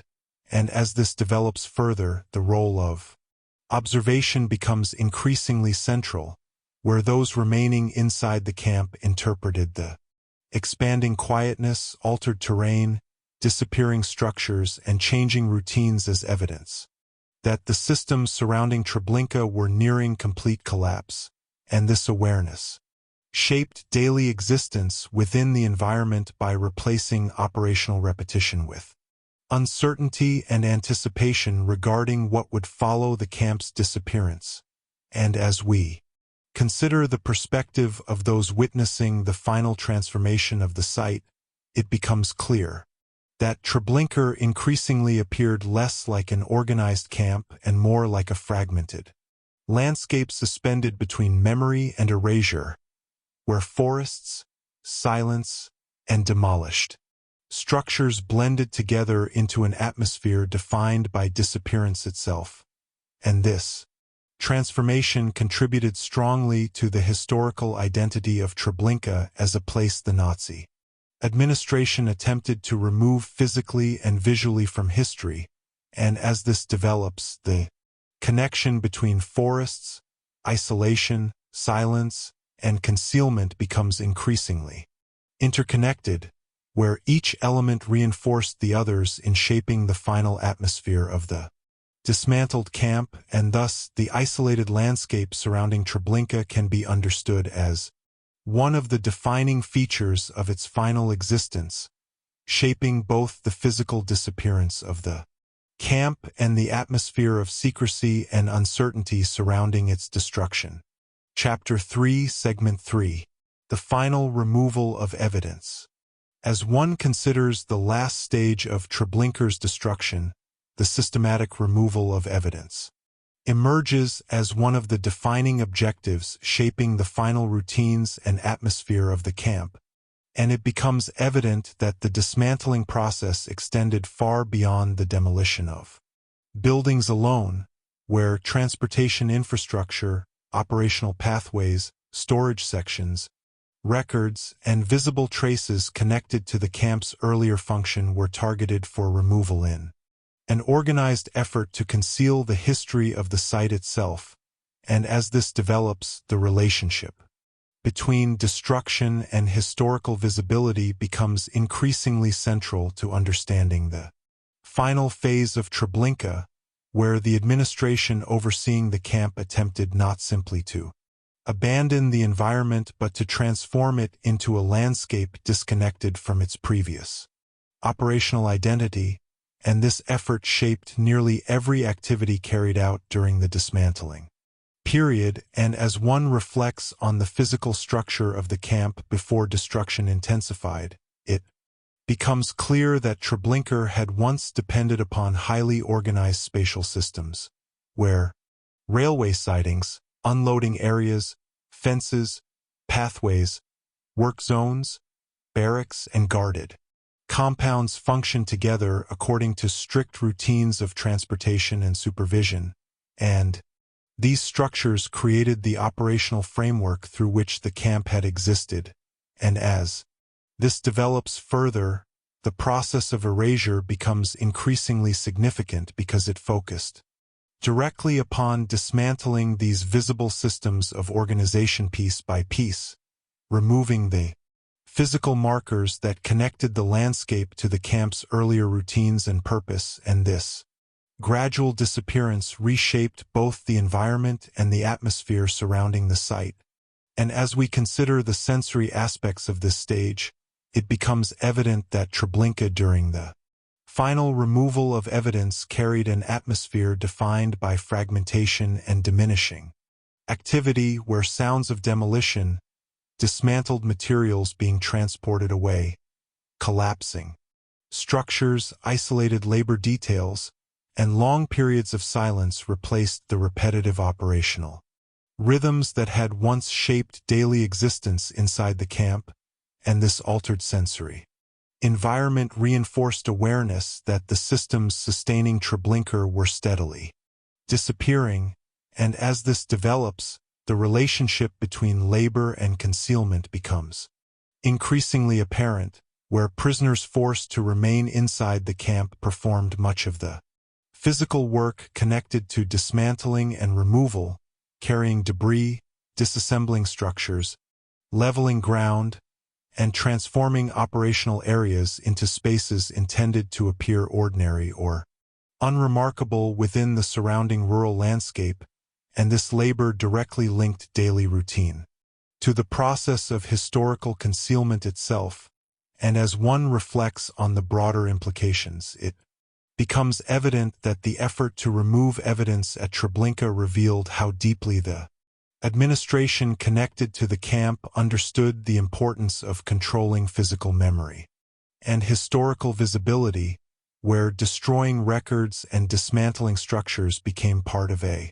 broader attempt to eliminate future recognition of the camp's operational history, and this awareness shaped the deliberate and organized nature of the destruction carried out during the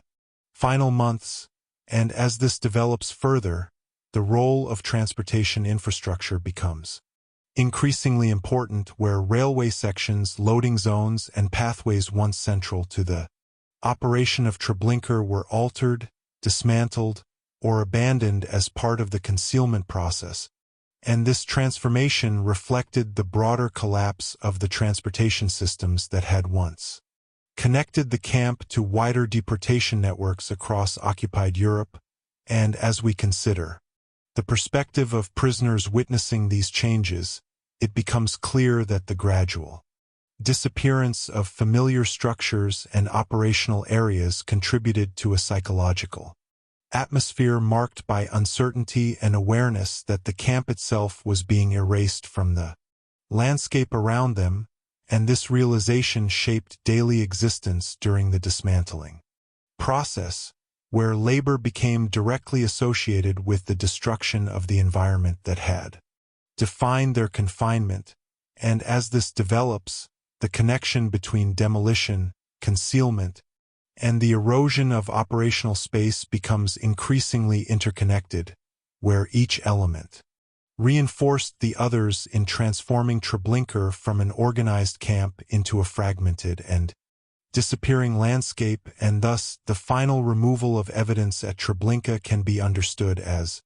a deliberate and systematic effort to erase the visible structures, transportation systems, and physical traces that connected the site to its operational history within occupied Poland. As the destruction of Treblinka approached its final stage, the effort to eliminate visible traces of the camp increasingly reshaped not only the environment itself but also the psychological atmosphere surrounding those still forced to remain within the dismantled site, and it becomes evident that the process of concealment unfolded through continuous transformation, where familiar operational areas disappeared gradually until large sections of the camp no longer resembled the organized environment that had once existed there, and as this develops, the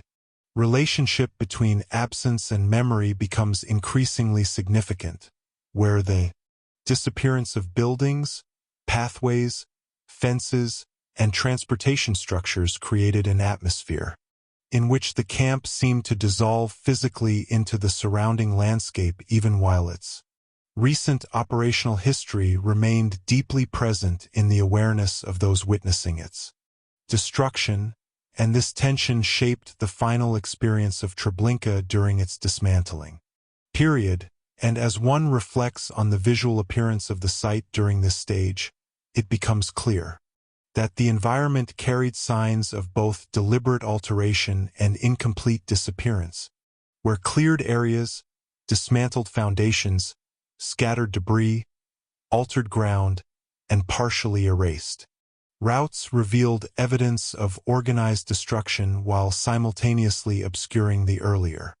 structure of the camp itself, and this fragmented appearance reinforced the atmosphere of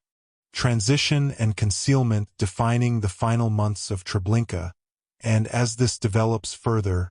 the role of controlled labor becomes increasingly apparent, where prisoners assigned to demolition work operated under continued guard supervision and administrative direction despite the collapse of the camp's earlier routines, and this continuation of organized authority demonstrated that even the destruction of Treblinka unfolded through systems of coordination and centralized control rather than disorder alone, and as we consider the sensory aspects of this stage, it becomes evident that the environment surrounding the camp grew increasingly quiet and fragmented as dismantling progressed, where reduced movement, the disappearance of transportation activity,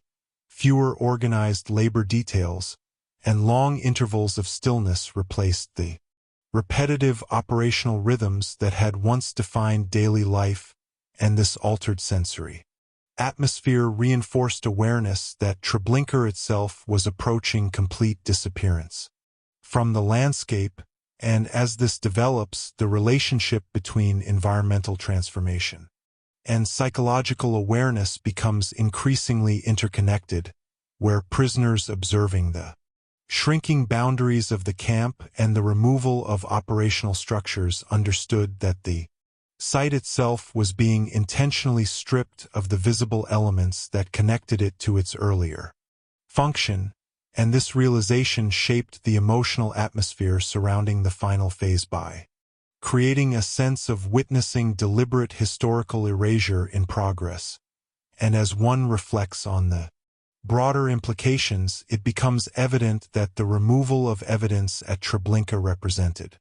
one of the clearest examples of organized concealment during the war, where destruction extended beyond operational closure to include systematic efforts aimed at controlling how the site might later be seen, interpreted, or remembered, and this effort demonstrated the extent to which secrecy and restricted visibility had always remained central to the camp's existence.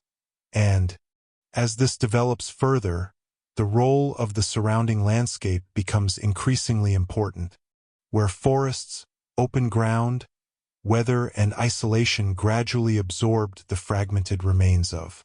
the dismantled camp, helping transform Treblinka into a site intended to appear disconnected from its operational history, and this environmental absorption contributed strongly to the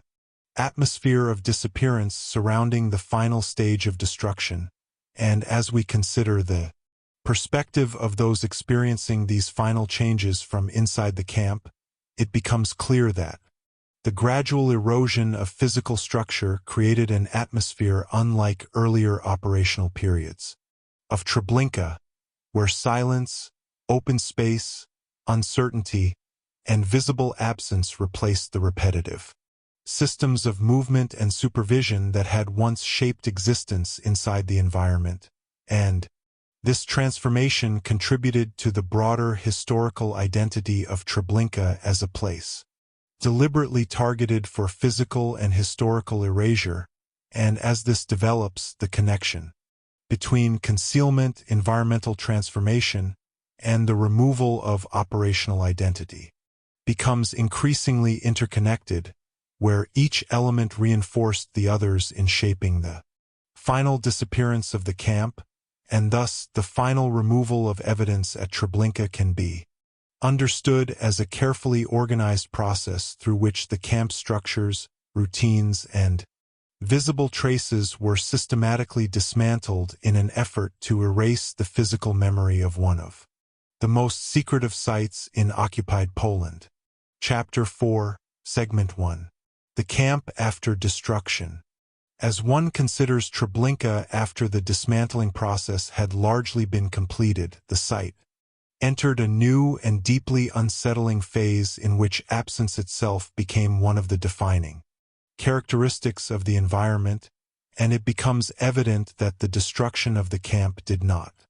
simply leave behind empty ground, but instead created a landscape shaped by concealment, fragmentation, silence, and the lingering traces of organized systems that had recently disappeared from the area. And as this develops, the relationship between absence and historical presence becomes increasingly central to understanding the final transformation of Treblinka, where the physical structures of the camp had been removed or hidden while the memory of what had existed there remained deeply connected to the altered landscape itself, and this contradiction shaped the atmosphere surrounding the site after destruction. And as one reflects on the visual appearance of Treblinka during this stage, it becomes clear that the environment no longer resembled the highly organized camp structure that had once dominated the isolated railway clearing within occupied Poland, where fences, barracks, transport platforms, work zones, guarded pathways, and operational compounds had largely disappeared, leaving behind open terrain, altered ground, fragmented traces of foundations, and sections of disturbed landscape that no longer clearly communicated the earlier function of the site, and this physical transformation contributed strongly to the atmosphere of concealment surrounding Treblinka after dismantling. And as this develops further, the role of silence becomes increasingly significant, where the sounds that had once defined the camp, such as trains, organized movement, shouted commands, repetitive labor routines, and operational activity had vanished almost completely, and this silence altered the psychological perception of the site by replacing constant industrial and administrative rhythm with stillness and emptiness, reinforcing awareness that the camp had been deliberately removed from the landscape And as we consider the sensory aspects of this stage, it becomes evident that the environment surrounding Treblinka after destruction carried an atmosphere unlike either its earlier operational phase or the period of dismantling itself, where the remaining sounds came primarily from weather, distant movement, natural surroundings, or isolated activity rather than organized systems of transportation and supervision. And this sensory transformation reinforced the impression that the site had entered a strange state between disappearance and memory, and as this develops, the relationship between landscape and concealment becomes increasingly apparent, where forests, open fields, altered pathways, and rural isolation absorbed the fragmented remains of the camp and contributed to the broader effort to disconnect the site from its operational history, and this environmental absorption shaped how Treblinka appeared to anyone encountering the location after its destruction, and as one reflects on the broader implications, it becomes evident that the post-destruction landscape of Treblinka represented one of the clearest examples of attempted historical erasure during the war, where organized efforts were made not only to close the camp but to transform the physical environment itself into a place that concealed rather than revealed its recent past, and this transformation demonstrated how strongly the administration connected to Treblinka understood the importance of controlling visible evidence and historical memory, and as this develops further, the role of observation becomes increasingly central, where those familiar with the earlier structure of the camp could still recognize fragments of altered terrain, traces of operational routes, or sections of disturbed ground that hinted at the environment which had existed there before dismantling, and this awareness created a tension between visible absence and remembered structure within the landscape itself. And as we consider the perspective of individuals encountering Treblinka after its destruction, it becomes clear that the site carried an atmosphere of silence and concealment, shaped by both the disappearance of physical structures and the awareness that an organized system had recently occupied the same space, and this contradiction contributed to the enduring historical identity of Treblinka as a place where erasure itself became part of the final operation of the camp. And as this develops, the connection between silence, altered landscape, and concealed memory becomes increasingly interconnected, where each element reinforced the others in shaping the atmosphere of Treblinka after destruction, and thus the camp after dismantling can be understood as an environment transformed deliberately into a fragmented and silent landscape,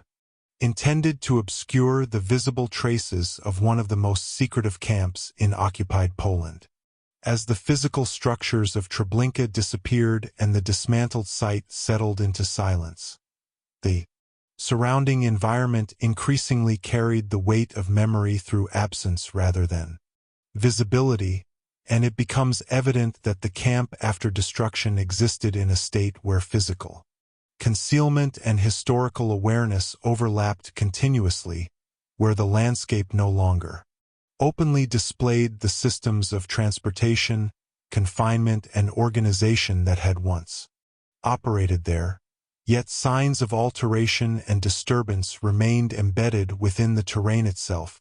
And as this develops, the relationship between memory and environment becomes increasingly significant, where roads, railway traces, uneven ground, and fragments of the dismantled camp continued to shape perception of the site even after its operational structures had vanished. And this connection transformed the landscape into a place where absence itself communicated historical meaning, and as one reflects on the broader atmosphere surrounding Treblinka during this stage, it becomes clear that the removal of visible structures created a sense of unreality within the environment, where open clearings and quiet forested surroundings contrasted sharply. with the organized systems of movement and operational routine that had recently dominated the same location, and this contrast reinforced awareness that the camp had not disappeared naturally, but had been deliberately erased through organized dismantling and concealment, and as this develops further, the role of isolation becomes increasingly apparent, where the remote geography surrounding Treblinka continued to separate the site from broader public visibility even after the destruction of the camp itself, and this isolation contributed to the lingering atmosphere of secrecy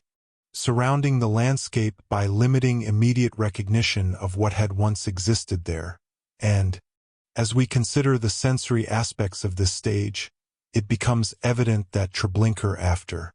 destruction carried an atmosphere defined largely by stillness, where the repetitive sounds of trains, labor details, administrative movement, and operational activity had been replaced by natural environmental sounds and long stretches of silence, and this sensory emptiness shaped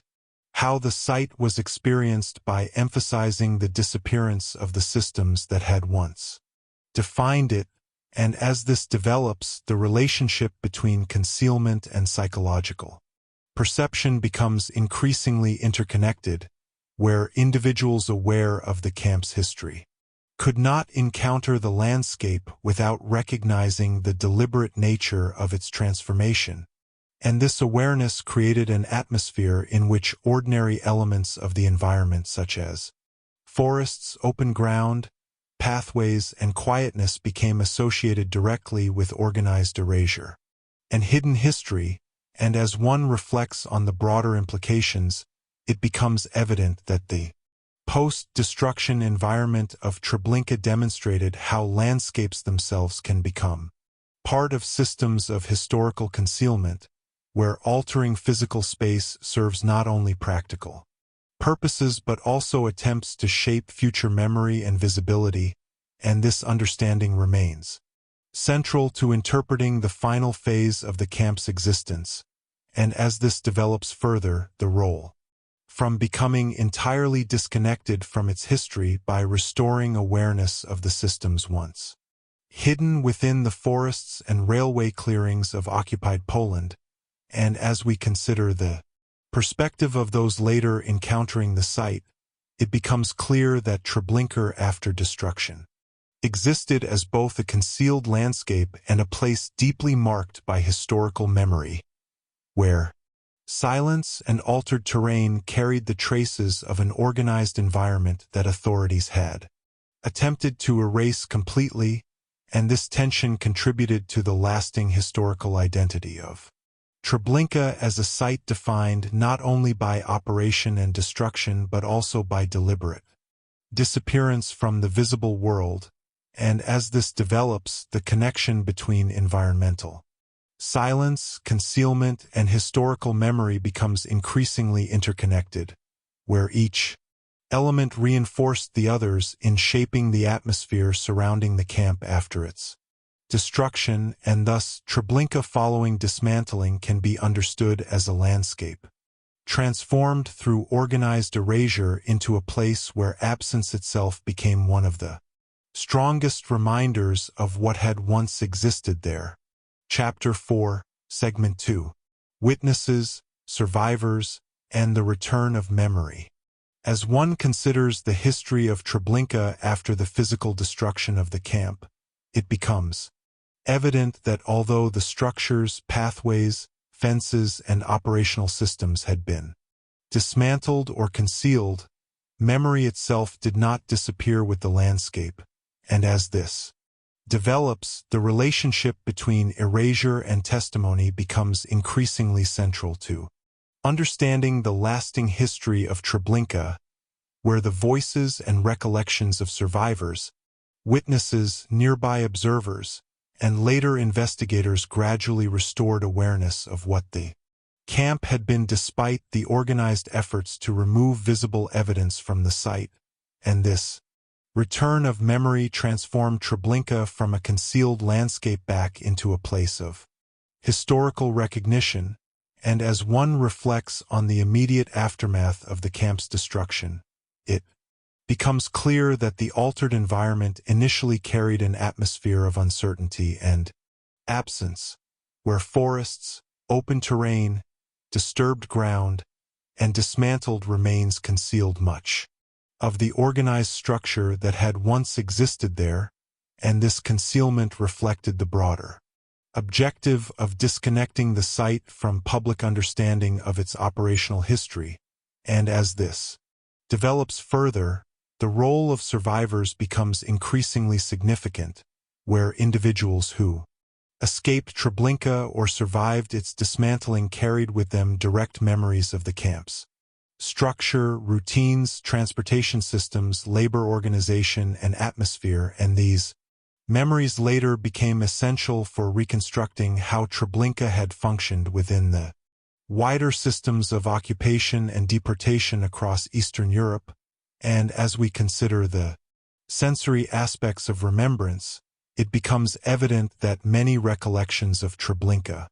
emphasized the overwhelming operational atmosphere that had once defined the camp,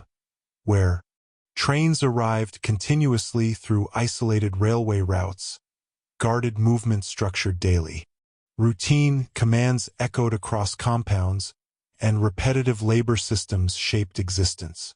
within the fenced environment, and these sensory memories stood in sharp contrast to the silence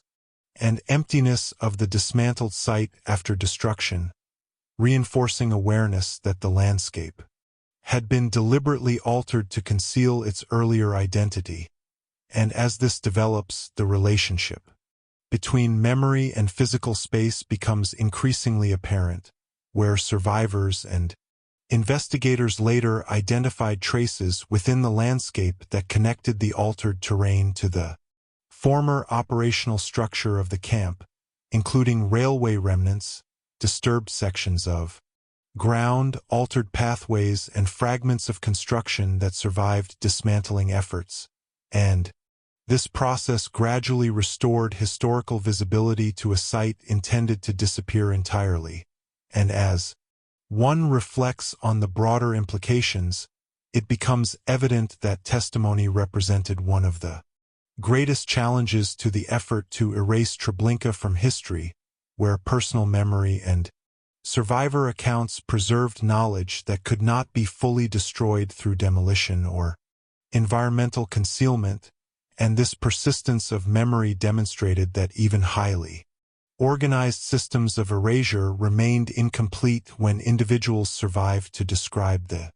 environment, routines, and structures that had existed there. And as this develops further, the role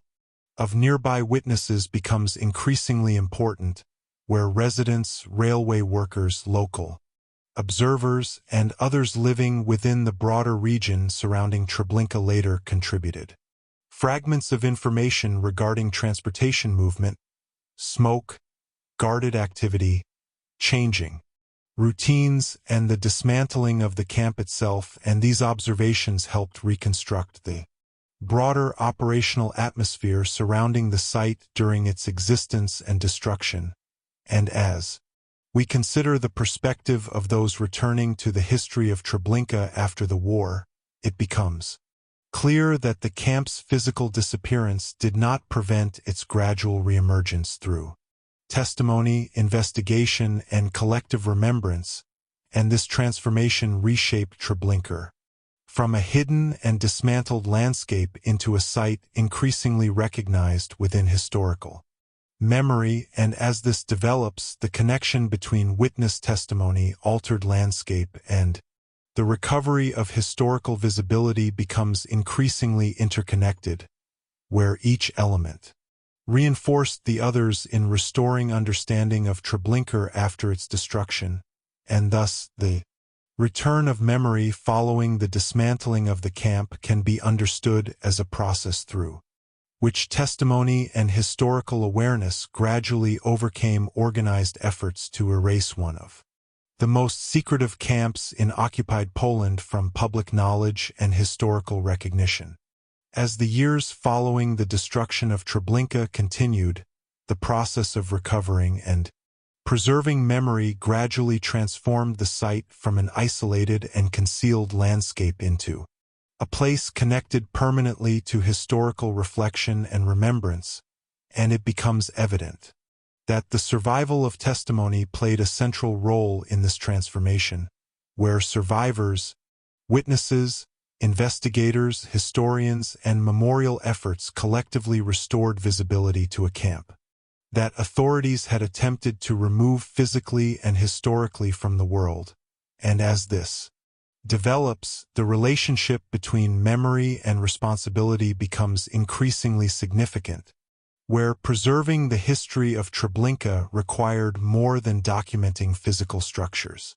alone, and instead depended upon reconstructing the atmosphere, routines, transportation systems, isolation, and psychological environment that had once shaped daily existence within the camp. And this broader understanding shaped how Treblinka would later be remembered. And as one reflects on the altered landscape after the war, it becomes clear that the site itself initially revealed only fragments of its earlier structure, where forests, open fields, disturbed terrain, and limited physical remains concealed much of the organized system that had operated there, and this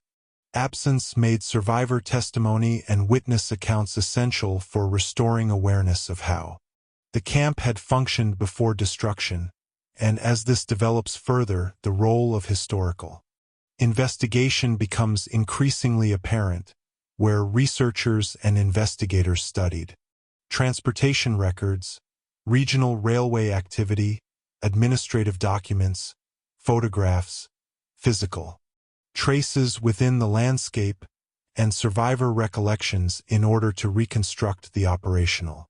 structure of Treblinka, and these efforts gradually exposed the scale and organization of the camp. Despite earlier attempts at concealment, and as we consider the sensory aspects of memory, it becomes evident that many accounts connected to Treblinka emphasized contrasts between movement and silence, where survivors described repetitive train arrivals, operational routines, guarded supervision, isolated compounds, and the atmosphere of constant transportation activity that had once defined the camp, while later visitors encountered forests, stillness, and fragmented terrain where those systems had disappeared almost entirely, and this contrast reinforced awareness of the deliberate nature of the camp's destruction and concealment, and as this develops, the relationship between landscape and remembrance becomes increasingly interconnected, where the altered environment itself eventually became part of historical memory. By demonstrating how physical space had been manipulated in an effort to erase visible traces of the camp's operation, and this understanding shaped the broader interpretation of Treblinka as both a site of organized operation and organized disappearance, and as one reflects on the broader implications, it becomes evident that the history of Treblinka revealed the limits of historical erasure, where even systematic destruction of structures, records, and operational systems could not completely eliminate memory once survivors and witnesses remained capable of describing the environment and routines that had existed there, and this persistence of testimony transformed Treblinka into one of the most important examples of how human memory can resist organized concealment and disappearance, and as this develops further, the role of memorialization becomes increasingly central, where monuments, historical studies, preserved testimony, and commemorative efforts gradually reshaped public understanding of Treblinka from a hidden wartime site into a recognized location of historical significance, and these efforts ensured that the camp would not remain absorbed entirely into silence and obscurity despite the destruction carried out during its final months, and as we consider the perspective of later generations encountering the history of Treblinka, it becomes clear that memory of the camp depends not only upon physical remains but upon continued willingness to examine testimony,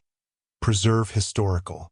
awareness, and confront the realities of how secrecy, transportation systems, isolation, and organized destruction operated together within the environment of the camp, and this awareness contributes to the lasting historical identity of Treblinka as a place where the attempt to erase the past ultimately failed because memory survived beyond the landscape itself. And as this develops, the connection between testimony, remembrance, and resistance to historical erasure becomes increasingly interconnected, where each element reinforced the others in restoring visibility to a site once intended to vanish completely from history, and thus the return of memory after the destruction of Treblinka can be understood as a gradual but powerful process through which witnesses, survivors, and historical investigation overcame silence and concealment to preserve understanding of one of the most secretive camps in occupied Poland. Chapter 4, Segment 3. The historical meaning of Treblinka's destruction. As one reflects upon the destruction of Treblinka and the deliberate effort to erase the camp from the landscape of occupied Poland, it becomes evident that the dismantling of the site carries profound historical meaning beyond the physical removal of buildings and infrastructure alone. And as this develops, the relationship between concealment and historical responsibility becomes increasingly central to understanding why the destruction of Treblinka remains one of the most significant examples of organized erasure during the Second World War, where the administration connected to the camp attempted not only to end operations but to remove evidence, alter the environment, and disrupt future recognition of what had occurred there, and this effort shaped the final identity of Treblinka as both a site of operation and a site of concealment, and as one reflects on the broader wartime context surrounding these actions, it becomes clear that the destruction of Treblinka unfolded during a period when military conditions were shifting rapidly across Eastern Europe, where advancing Soviet forces, changing front lines, and growing awareness of German retreat created pressure upon authorities connected to camps and occupation structures throughout the region, and this instability contributed to the urgency surrounding efforts to dismantle and conceal Treblinka before the broader collapse of Nazi control in occupied territories. And as this develops further, the role of secrecy becomes increasingly significant, where Treblinka had always depended upon restricted visibility and environmental isolation throughout its operation, and the destruction of the camp represented the final extension of this secrecy by attempting to remove physical traces from the landscape itself,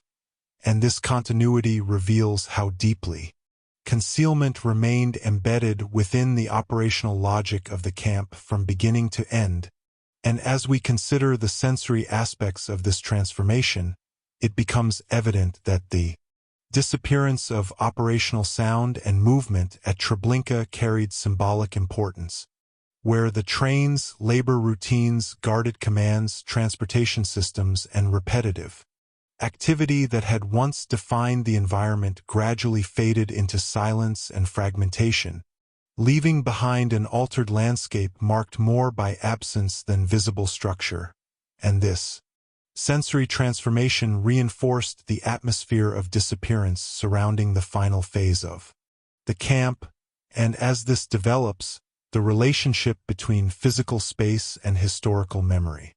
becomes increasingly apparent, where the dismantled environment of Treblinka demonstrated how landscapes themselves can be manipulated in attempts to control future understanding and visibility, and this effort to reshape terrain, remove structures, and conceal operational systems reflected a broader awareness that physical evidence carries historical meaning long after events themselves have ended, and as one reflects on the broader implications, it becomes evident that The destruction of Treblinka revealed an important contradiction within organized systems of concealment, where the same administrative precision and coordination used to operate the camp were later redirected toward its erasure, and this transformation exposed how centralized systems of organization can function both to create and to conceal structures of violence and control. And as this develops further, the role of testimony becomes increasingly central, where survivor accounts, witness observations, and later historical investigations disrupted the effort to erase Treblinka completely by preserving memory of the camp structure, atmosphere, transportation systems, and routines, and these testimonies restored historical visibility to a landscape deliberately altered to obscure its past. And as we consider the perspective of later generations studying Treblinka, it becomes clear that the destruction of the camp itself forms an essential part of its history because it demonstrates the extent to which authorities attempted to shape not only the operation of the camp but also how it might later be remembered or forgotten, and this awareness contributes strongly to the historical significance of Treblinka within the broader study of wartime occupation, concealment, and historical memory, and as this develops, the connection between destruction, secrecy, and the manipulation of historical visibility becomes increasingly interconnected, where each element reinforced the others in shaping the final phase of the camp. And thus, the destruction of Treblinka can be understood not simply as the closing of an operational site but as a deliberate attempt to erase physical evidence, disrupt future memory, and conceal one of the most secretive environments created during the war in occupied Poland. As the historical understanding of Treblinka continued to develop in the decades following the war, the destruction of the camp increasingly came to symbolize broader questions regarding memory, concealment, and the relationship between physical evidence and historical truth, and it becomes evident that the effort to erase Treblinka ultimately revealed as much about the administration responsible for the camp as the operational systems that had existed there before. Dismantling began because the deliberate removal of structures, alteration of landscape, and concealment of evidence demonstrated a clear awareness that the camp carried historical meaning that authorities sought to suppress, and as this develops, the relationship between erasure and remembrance becomes increasingly significant, where the destruction of Treblinka transformed the site into a place where absence itself became historically important, and this altered landscape shaped how later generations understood the connection between physical concealment and organized memory, and as one reflects on the visual transformation of the site after dismantling, it becomes clear that Treblinka no longer openly displayed the infrastructure that had once defined it, where railway systems, compounds, fences, barracks, and pathways disappeared into fragmented terrain, forests, and altered open spaces, and this disappearance contributed to the atmosphere of silence and uncertainty surrounding the site after the war, especially before survivor testimony and historical investigation restored broader awareness of what had existed there, and as this develops further, the role of historical reconstruction becomes increasingly apparent, where historians, investigators, archaeologists, witnesses, and memorial institutions gradually pieced together the operational structure of Treblinka through documents, testimony, transportation records, and surviving traces within the landscape, and these efforts revealed how difficult it can be to erase organized systems completely once human memory and physical fragments remain connected to a site, and as we consider the sensory aspects of historical reflection, it becomes evident that Treblinka occupies a unique place within memory because the camp's final atmosphere of silence and disappearance contrasts so sharply with the earlier operational rhythms of transportation, movement, guarded routine, and administrative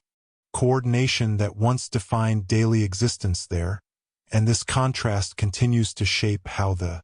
camp is remembered today as both an operational environment and a site deliberately transformed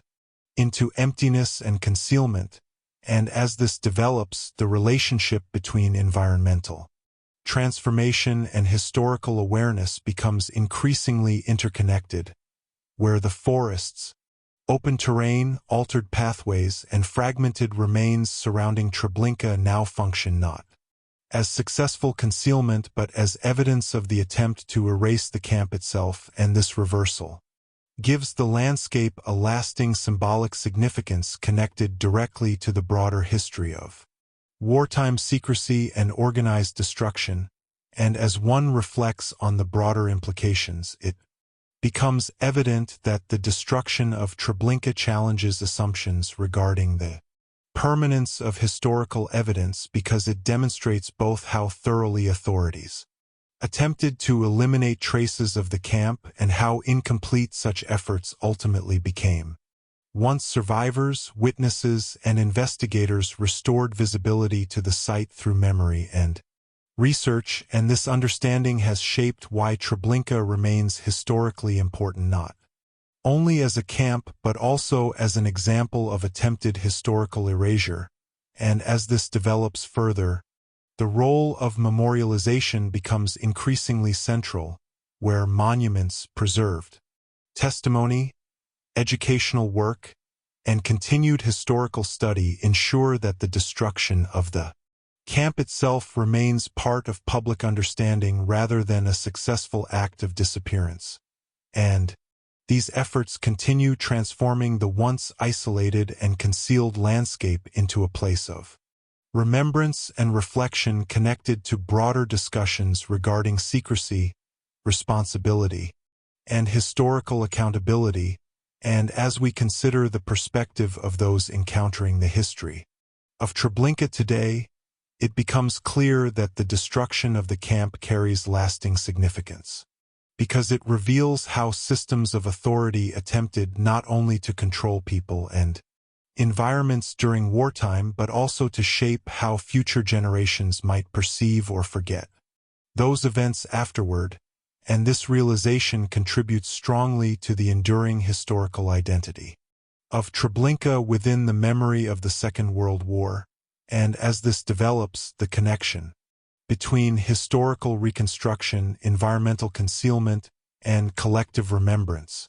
becomes increasingly interconnected, where each element reinforces the others in preserving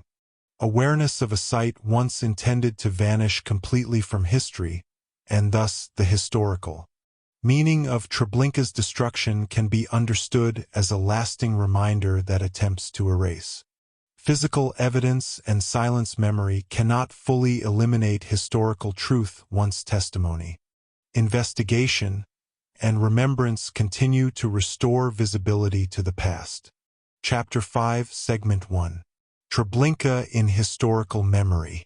As one reflects upon the long-term legacy of Treblinka after the war, it becomes evident that the camp occupies a unique and deeply significant place within historical memory because its story is shaped not only by its operation but also by the deliberate attempt to erase it completely from the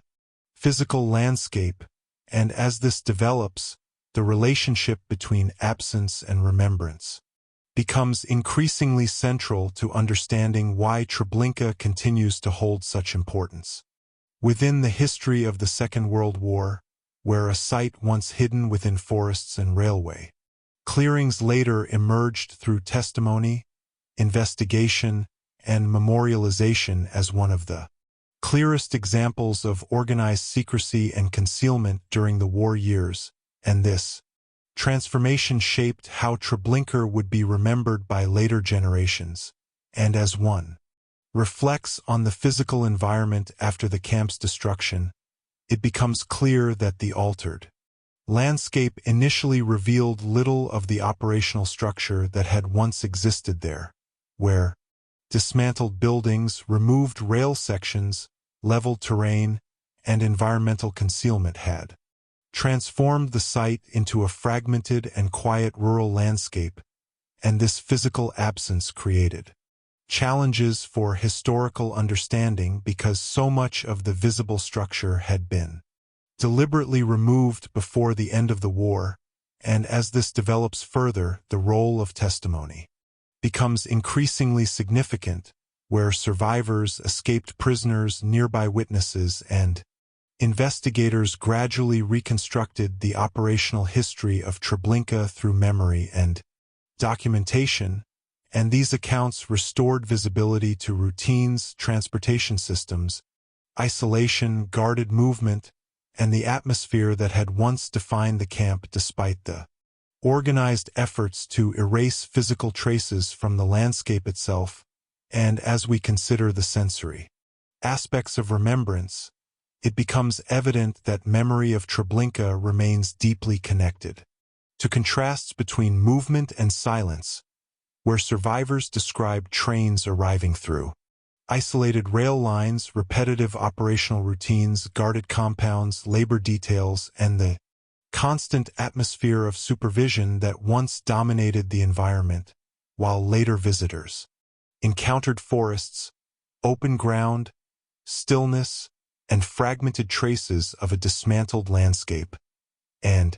this contrast continues shaping how Treblinka is remembered historically, and as this develops, the relationship between physical space and memory becomes increasingly apparent, where the absence of preserved operational structures forced historians and memorial institutions to rely heavily upon testimony, documents, transportation records, and archaeological evidence in order to reconstruct how the camp had functioned during its existence, and this process revealed the extent to which historical understanding can survive even when physical evidence has been systematically targeted for destruction, and as one reflects on the broader implications, it becomes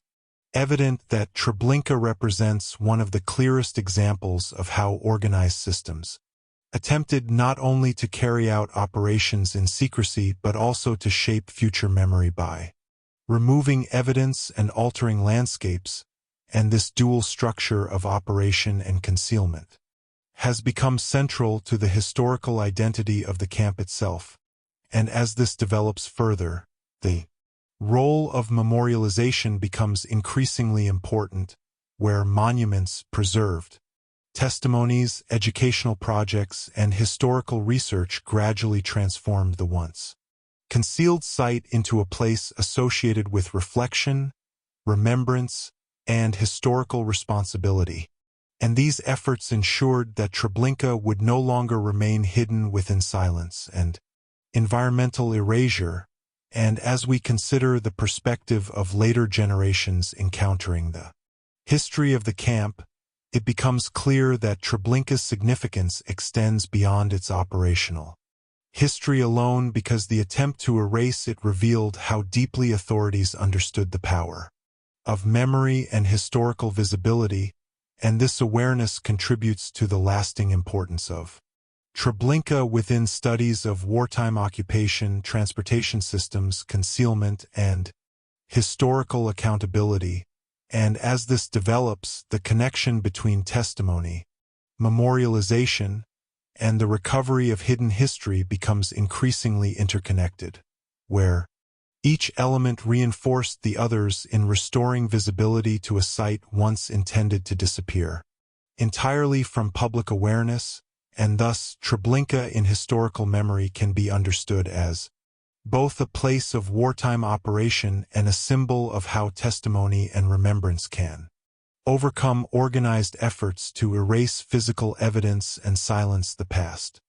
As the decades following the war continued and historical understanding of Treblinka expanded,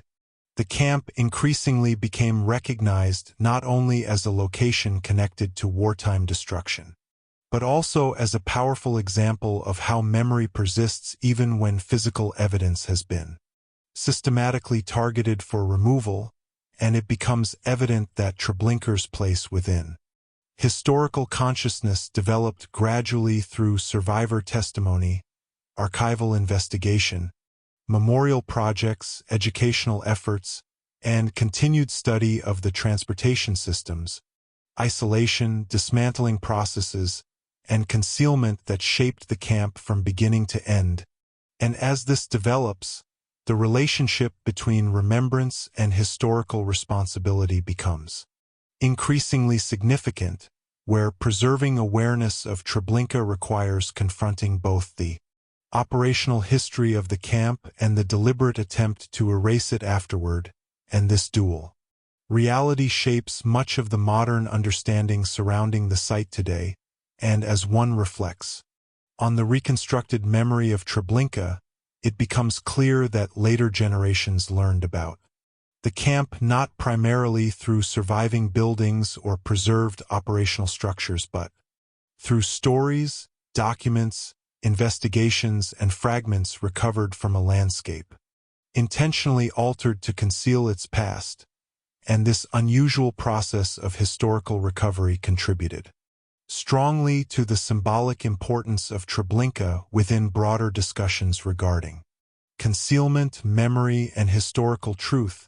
and as this develops further, the role of landscape becomes increasingly apparent,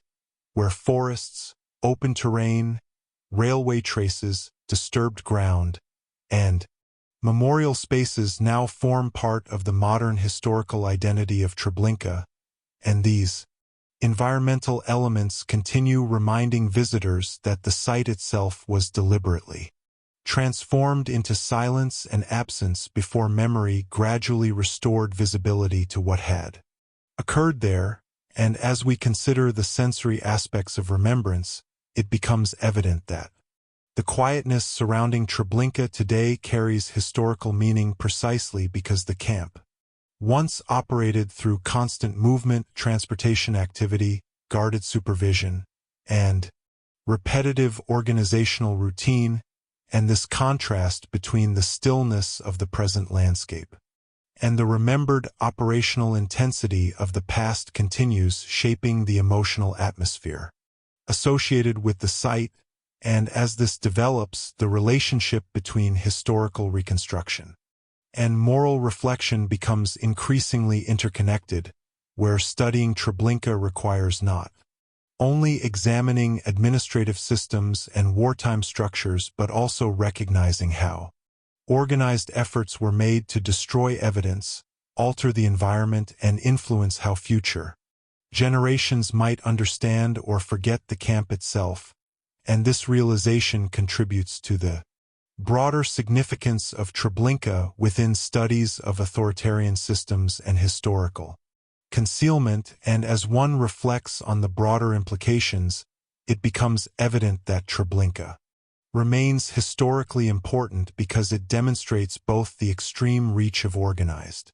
wartime secrecy and the limits of erasure once testimony and memory survive beyond the destruction of physical structures, and this understanding continues shaping why historians, memorial institutions, and educators preserve the history of the camp despite the earlier effort to remove it from the visible landscape entirely, and as this develops further, the role of collective memory becomes increasingly central, where remembrance of Treblinka depends upon continued willingness to preserve survivor testimony, examine transportation networks, study the isolated geography of the camp, and confront the realities of how organized systems of concealment operated during the war, and this process ensures that Treblinka remains connected not only to the past but also to ongoing discussions regarding memory, responsibility, and the preservation of historical truth. And as we consider the perspective of those visiting or studying Treblinka today, it becomes clear that the camp's historical identity is inseparable from the story of its destruction and attempted disappearance, where silence, altered terrain, and fragmented traces now stand alongside testimony and memorialization as part of the lasting historical landscape, and this combination contributes to the enduring significance of Treblinka within the broader history of the 20th century, and as this develops, the connection between historical memory, landscape, and resistance to erasure becomes increasingly interconnected, where each element reinforces the others in preserving awareness of a site once intended to vanish completely from public understanding, and thus Treblinka in historical memory can be understood as a lasting reminder that even the most systematic efforts at concealment cannot fully eliminate the past when testimony, remembrance, and historical investigation continue restoring visibility to what was once hidden. Chapter 5, Segment 2. The Legacy of Erasure and the Lessons of Treblinka. As one reflects upon the lasting legacy of Treblinka, it becomes evident that the camp represents not only a historical site connected to wartime destruction but also one of the clearest examples of how organized systems attempted to erase physical evidence, manipulate memory, and reshape landscapes in order to conceal the realities of what had occurred there. And as this develops, the relationship between historical truth and deliberate erasure becomes increasingly central to understanding why Treblinka continues to hold such significance within modern historical study, where the destruction of the camp itself became inseparable from its operational history and transformed the site into a powerful symbol of concealment, silence, and the struggle to preserve memory against organized disappearance, and this dual legacy continues shaping how Treblinka is interpreted today, and as one reflects on the broader systems surrounding the camp during the war, it becomes clear that Treblinka functioned through highly organized transportation networks,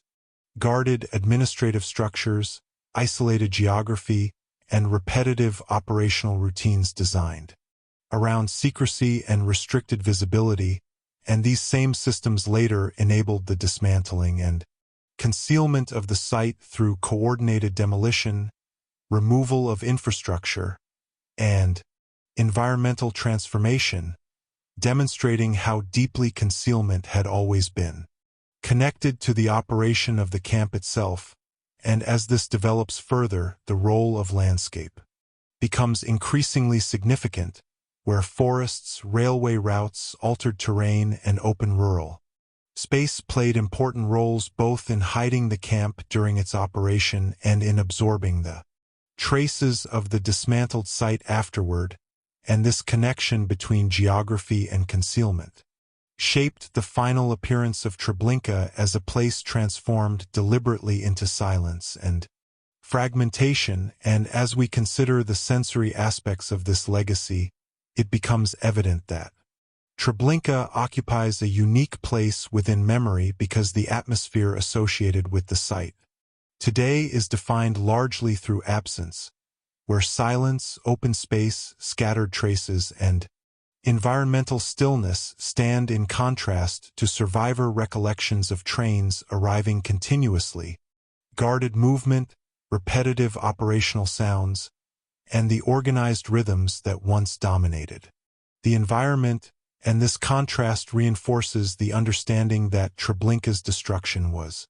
intended not only to remove structures but also to interrupt future recognition of the camp's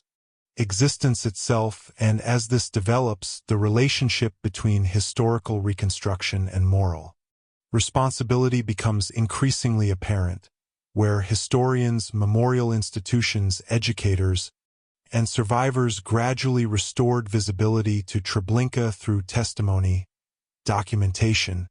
transportation records, archaeological investigation, and preserved memory, and these efforts revealed how even highly organized systems of concealment remain vulnerable once individuals survive to describe what occurred within hidden environments. And as one reflects on the broader implications, it becomes evident that Treblinka serves as a reminder that systems of secrecy and Organized erasure rely heavily upon silence, isolation, and the destruction of evidence in order to survive historically, and this realization continues shaping why preserving testimony and historical investigation remains essential when confronting environments where physical traces have been deliberately removed, and as this develops further, the role of remembrance becomes increasingly interconnected with resistance to disappearance itself, where memorialization functions not simply as reflection upon the past but as an active rejection of attempts to erase historical visibility and public awareness, and this connection gives Treblinka lasting symbolic importance within discussions regarding historical accountability and collective memory, and as we consider the perspective of later generations studying the camp,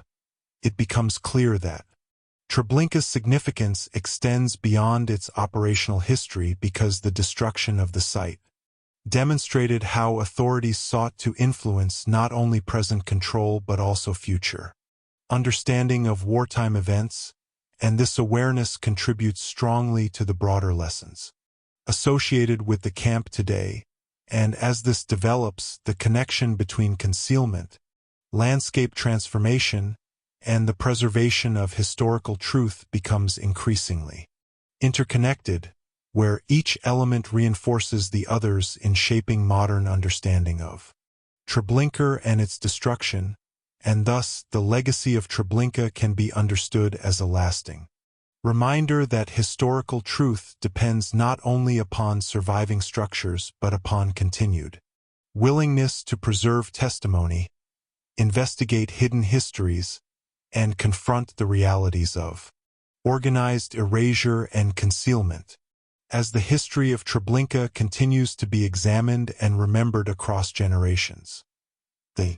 camp increasingly serves as a broader warning regarding the dangers of systems built upon secrecy, isolation, centralized control, and the deliberate manipulation of visibility and memory. And it becomes evident that one of the most important lessons connected to Treblinka lies not only in understanding how the camp operated but also in recognizing how much effort was later devoted to making the site disappear from both the physical landscape and historical awareness. And as this develops, the relationship between power and concealment becomes increasingly significant, where the administration connected to Treblinka attempted to control not only movement, transportation, labor, and environment during the operation of the camp, but also how future generations might later perceive or fail to perceive what had occurred there, and this broader effort to shape memory through destruction remains one of the defining aspects of the camp's legacy, and as one reflects on the transformation of the landscape after dismantling, it becomes clear that Treblinka was intended to become a place of silence and obscurity, where forests, altered ground, dismantled rail sections, and fragmented remains would eventually conceal the operational systems that had once existed there, and this environmental concealment reflected a belief that removing physical evidence could weaken future historical understanding. And as this develops further, the role of survivor testimony becomes increasingly central, where individuals who escaped or survived the camp carried with them memories of transportation systems, isolated geography, repetitive routines, guarded movement, operational structures, and the atmosphere that once defined Treblinka, and these testimonies later became essential in restoring visibility to a site authorities had attempted to erase, demonstrating the enduring power of human memory even after physical destruction. And as we consider the sensory aspects of remembrance, it becomes evident that Treblinka remains associated strongly with contrasts between operational intensity and environmental silence, where survivor recollections describe constant movement, trains, commands, and repetitive routines within the camp, while the present landscape is marked by stillness, memorial spaces, forests, and absence, and this contrast continues shaping how the site is experienced emotionally and historically today, and as this develops, the relationship between historical preservation and moral reflection becomes increasingly interconnected, where studying Treblinka requires confronting not only the visible systems of wartime organization but also the invisible structures of secrecy and concealment that allowed the camp to operate in relative isolation and later attempted to remove it from historical visibility entirely, and this realization contributes to broader discussions regarding the responsibilities connected to documentation, education, and preservation of memory in societies, confronting difficult historical truths, and as one reflects on the broader implications, it becomes evident that Treblinka demonstrates how organized systems of authority can attempt to shape both isolation, administrative coordination, and physical destruction together in order to control what remains visible to later generations, and this understanding remains historically important because it reveals that concealment itself can become part of the operational structure of authoritarian systems, and as this develops further, the role of collective remembrance becomes increasingly important, where memorials, educational work, historical research, and preserved testimony continue resisting the disappearance that authorities once attempted to impose upon the site, and these ongoing efforts ensure that Treblinka remains part of public historical awareness despite the earlier destruction of physical evidence and operational structures, and as we consider the perspective of those encountering the history of Treblinka today, it becomes clear that the camp's enduring significance lies partly in the fact that the attempt to erase it ultimately failed because memory, testimony, and investigation restored visibility to the hidden landscape and preserved awareness of what had once existed there, and this realization continues shaping why Treblinka remains one of the most important historical examples of the struggle between concealment and remembrance in the modern era, and as this develops, the connection between testimony, historical responsibility, and resistance to erasure becomes increasingly interconnected, where each element reinforces the others in preserving the truth of a site once intended to vanish completely from history, and thus the lessons of Treblinka can be understood as a lasting warning that systems built upon secrecy and organized concealment depend heavily upon silence and disappearance, while historical memory survives through continued willingness to document, remember, and confront the realities hidden within altered landscapes and erased environments. Chapter 5, Segment 3. The End of Treblinka and the Persistence of Memory. As one reflects upon the complete story of Treblinka, from its hidden construction within the forests of occupied Poland to its final dismantling and attempted erasure from the landscape, it becomes evident that the camp represents one of the most striking examples of how organized systems of transportation, secrecy, isolation, and environmental concealment operated together during the Second World War, and as this develops, the relationship between disappearance and remembrance becomes increasingly central to understanding the lasting historical identity of Treblinka, where the camp's destruction itself became part of its broader meaning by revealing how deeply authorities sought to control not only the operation of the site but also its future visibility and memory, and this effort shaped the final atmosphere surrounding Treblinka during its last months, and as one reflects on the physical transformation of the camp, it becomes clear that Treblinka moved through several distinct stages during its existence, where organized transportation systems, fenced compounds, guarded movement, repetitive routines, dismantling operations, and eventual environmental concealment gradually reshaped the isolated railway clearing into a landscape defined by silence and fragmented traces, and this transformation altered not only the appearance of the site but also the emotional atmosphere connected to it, and as this develops further, the role of transportation becomes increasingly significant, where trains once formed the central rhythm of the camp's operation, shaping daily routine, movement, labor, organization, and the structure of the environment itself, and the eventual disappearance of railway activity marked one of the clearest signs that the systems sustaining Treblinka were collapsing and giving way to concealment and erasure, and as we consider the sensory aspects of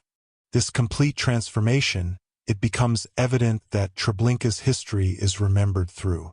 dramatic contrasts between movement and stillness, where the operational phase of the camp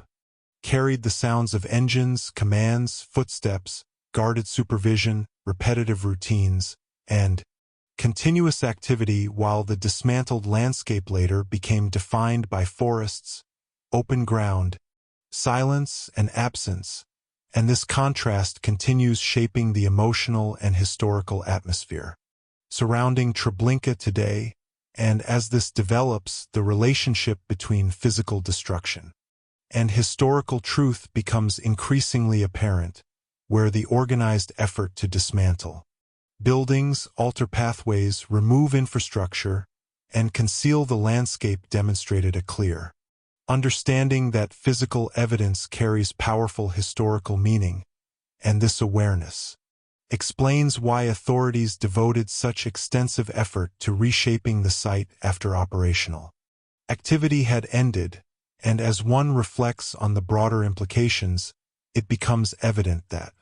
Treblinka remains historically important not only because of what occurred there during its operation but because the attempt to erase it exposed the deeper relationship between authoritarian power and historical visibility, where control extended beyond physical space into efforts aimed at influencing future memory itself, and this realization continues shaping modern understanding of the camp and its significance within the broader history of wartime occupation and concealment, and as this develops further, the role of testimony becomes increasingly central, where survivors, witnesses, historians, and investigators gradually restored visibility to Treblinka through preserved memory, transportation records, archaeological study, and historical reconstruction, and these efforts demonstrated that even systematic destruction cannot fully eliminate the past once testimony survives beyond the disappearance of physical structures. And as we consider the perspective of later generations encountering the history of Treblinka, it becomes clear that the camp now exists simultaneously as a physical landscape and a remembered environment reconstructed through memory and investigation, where silence and altered terrain stand beside testimony and historical reflection as part of the site's lasting identity. And this combination contributes to the enduring importance of Treblinka within studies of historical memory, concealment, and responsibility, and as this develops, the connection between disappearance, testimony, and the recovery of hidden history becomes increasingly interconnected, where each element reinforces the others in shaping the modern understanding of the camp, and thus the end of Treblinka can be understood not as the successful erasure of a hidden site but as the beginning of a long historical process through which memory gradually restored visibility to a place authorities had attempted to remove completely from the world. As the memory of Treblinka continued to survive beyond the destruction of the camp itself, the site gradually became one of the most powerful reminders of how historical truth can persist even after landscapes are altered, structures are dismantled, and organized systems attempt to erase visible evidence from the world, and it becomes evident that the lasting significance of Treblinka lies partly in this tension between disappearance and remembrance, where authorities sought to transform the camp into silence and obscurity while survivors, witnesses, memorial efforts, and historical investigation gradually restored understanding of what had once existed there. And as this develops, the relationship between memory and responsibility becomes increasingly significant, where preserving the history of Treblinka requires ongoing willingness to confront both the operation of the camp and the deliberate effort to conceal it afterward, and this dual reality shapes much of the modern historical meaning associated with the site today, and as one reflects on the isolated landscape where Treblinka once operated, it becomes clear that forests, open terrain, fragmented remains, railway traces, and memorial spaces now carry historical significance precisely because the environment was once manipulated in an attempt to erase visible connection to the camp's existence, and this transformation gives the landscape itself a symbolic importance connected directly to themes of concealment, silence, and the persistence of memory. And as this develops further, the role of historical reconstruction becomes increasingly apparent, where historians, educators, archaeologists, memorial institutions, and survivors collectively rebuilt knowledge of Treblinka through testimony, documents, transportation records, witness accounts, and investigation of the altered site, and these efforts demonstrated that historical understanding can survive even when physical evidence has been systematically targeted for destruction. And as we consider the sensory aspects of remembrance, it becomes evident that Treblinka continues to be associated with powerful contrasts between the remembered atmosphere of operation and the quietness of the present landscape, where descriptions of repetitive train movement, guarded compounds, isolated labor routines, and organized supervision stand beside modern experiences of forests, silence, open ground, and memorial reflection, and this contrast reinforces awareness that the camp's destruction itself became part of its lasting historical identity. And as this develops, the relationship between concealment and collective memory becomes increasingly interconnected, where the very attempt to erase Treblinka now forms one of the central reasons the camp remains so historically significant, because it revealed how authoritarian systems sought not only to control environments during wartime but also to shape what future generations might later know or fail to know about those environments, and this realization continues shaping discussions regarding historical accountability, preservation, and the importance of testimony in confronting organized systems of secrecy and disappearance. And as one reflects on the broader implications, it becomes evident that Treblinka serves as a lasting reminder that silence and altered landscapes do not necessarily erase historical truth when memory survives through individuals willing to speak, document, investigate, and preserve awareness of hidden histories, and this lesson remains important far beyond the specific context of the camp itself, because it demonstrates the enduring relationship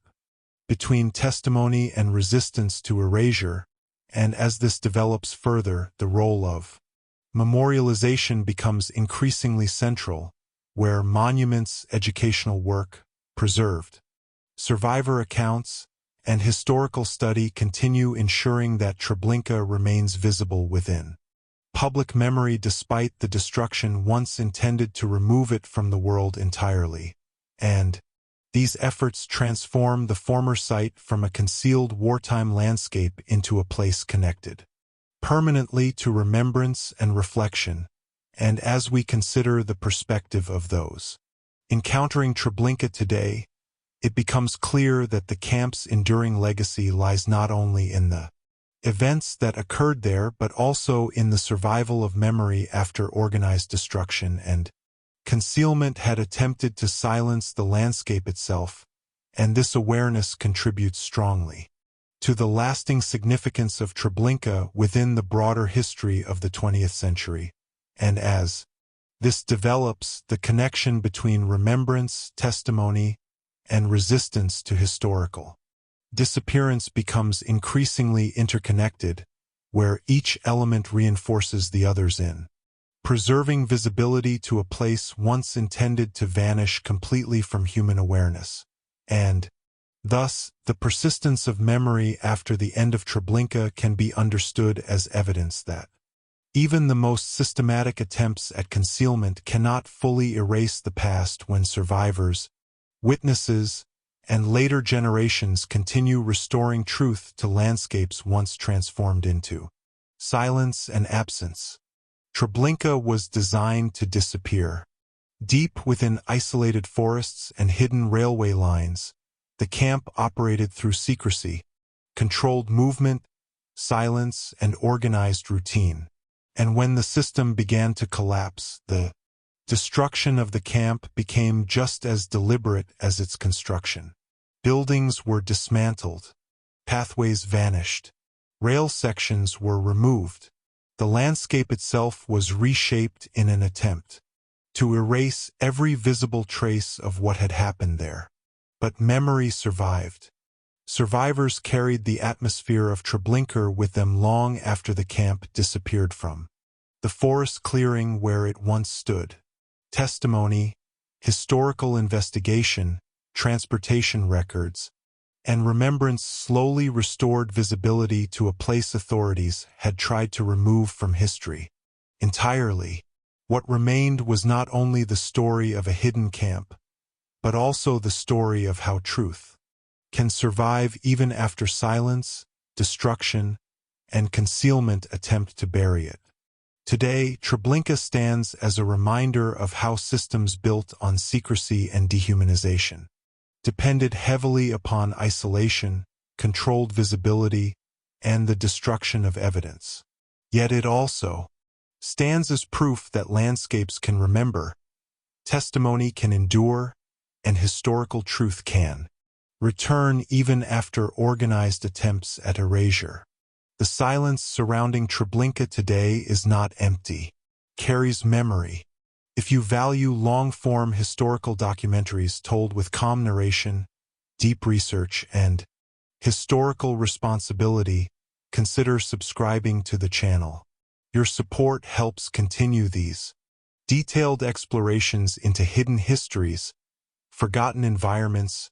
and the stories the world must never allow to disappear. Thank you for watching.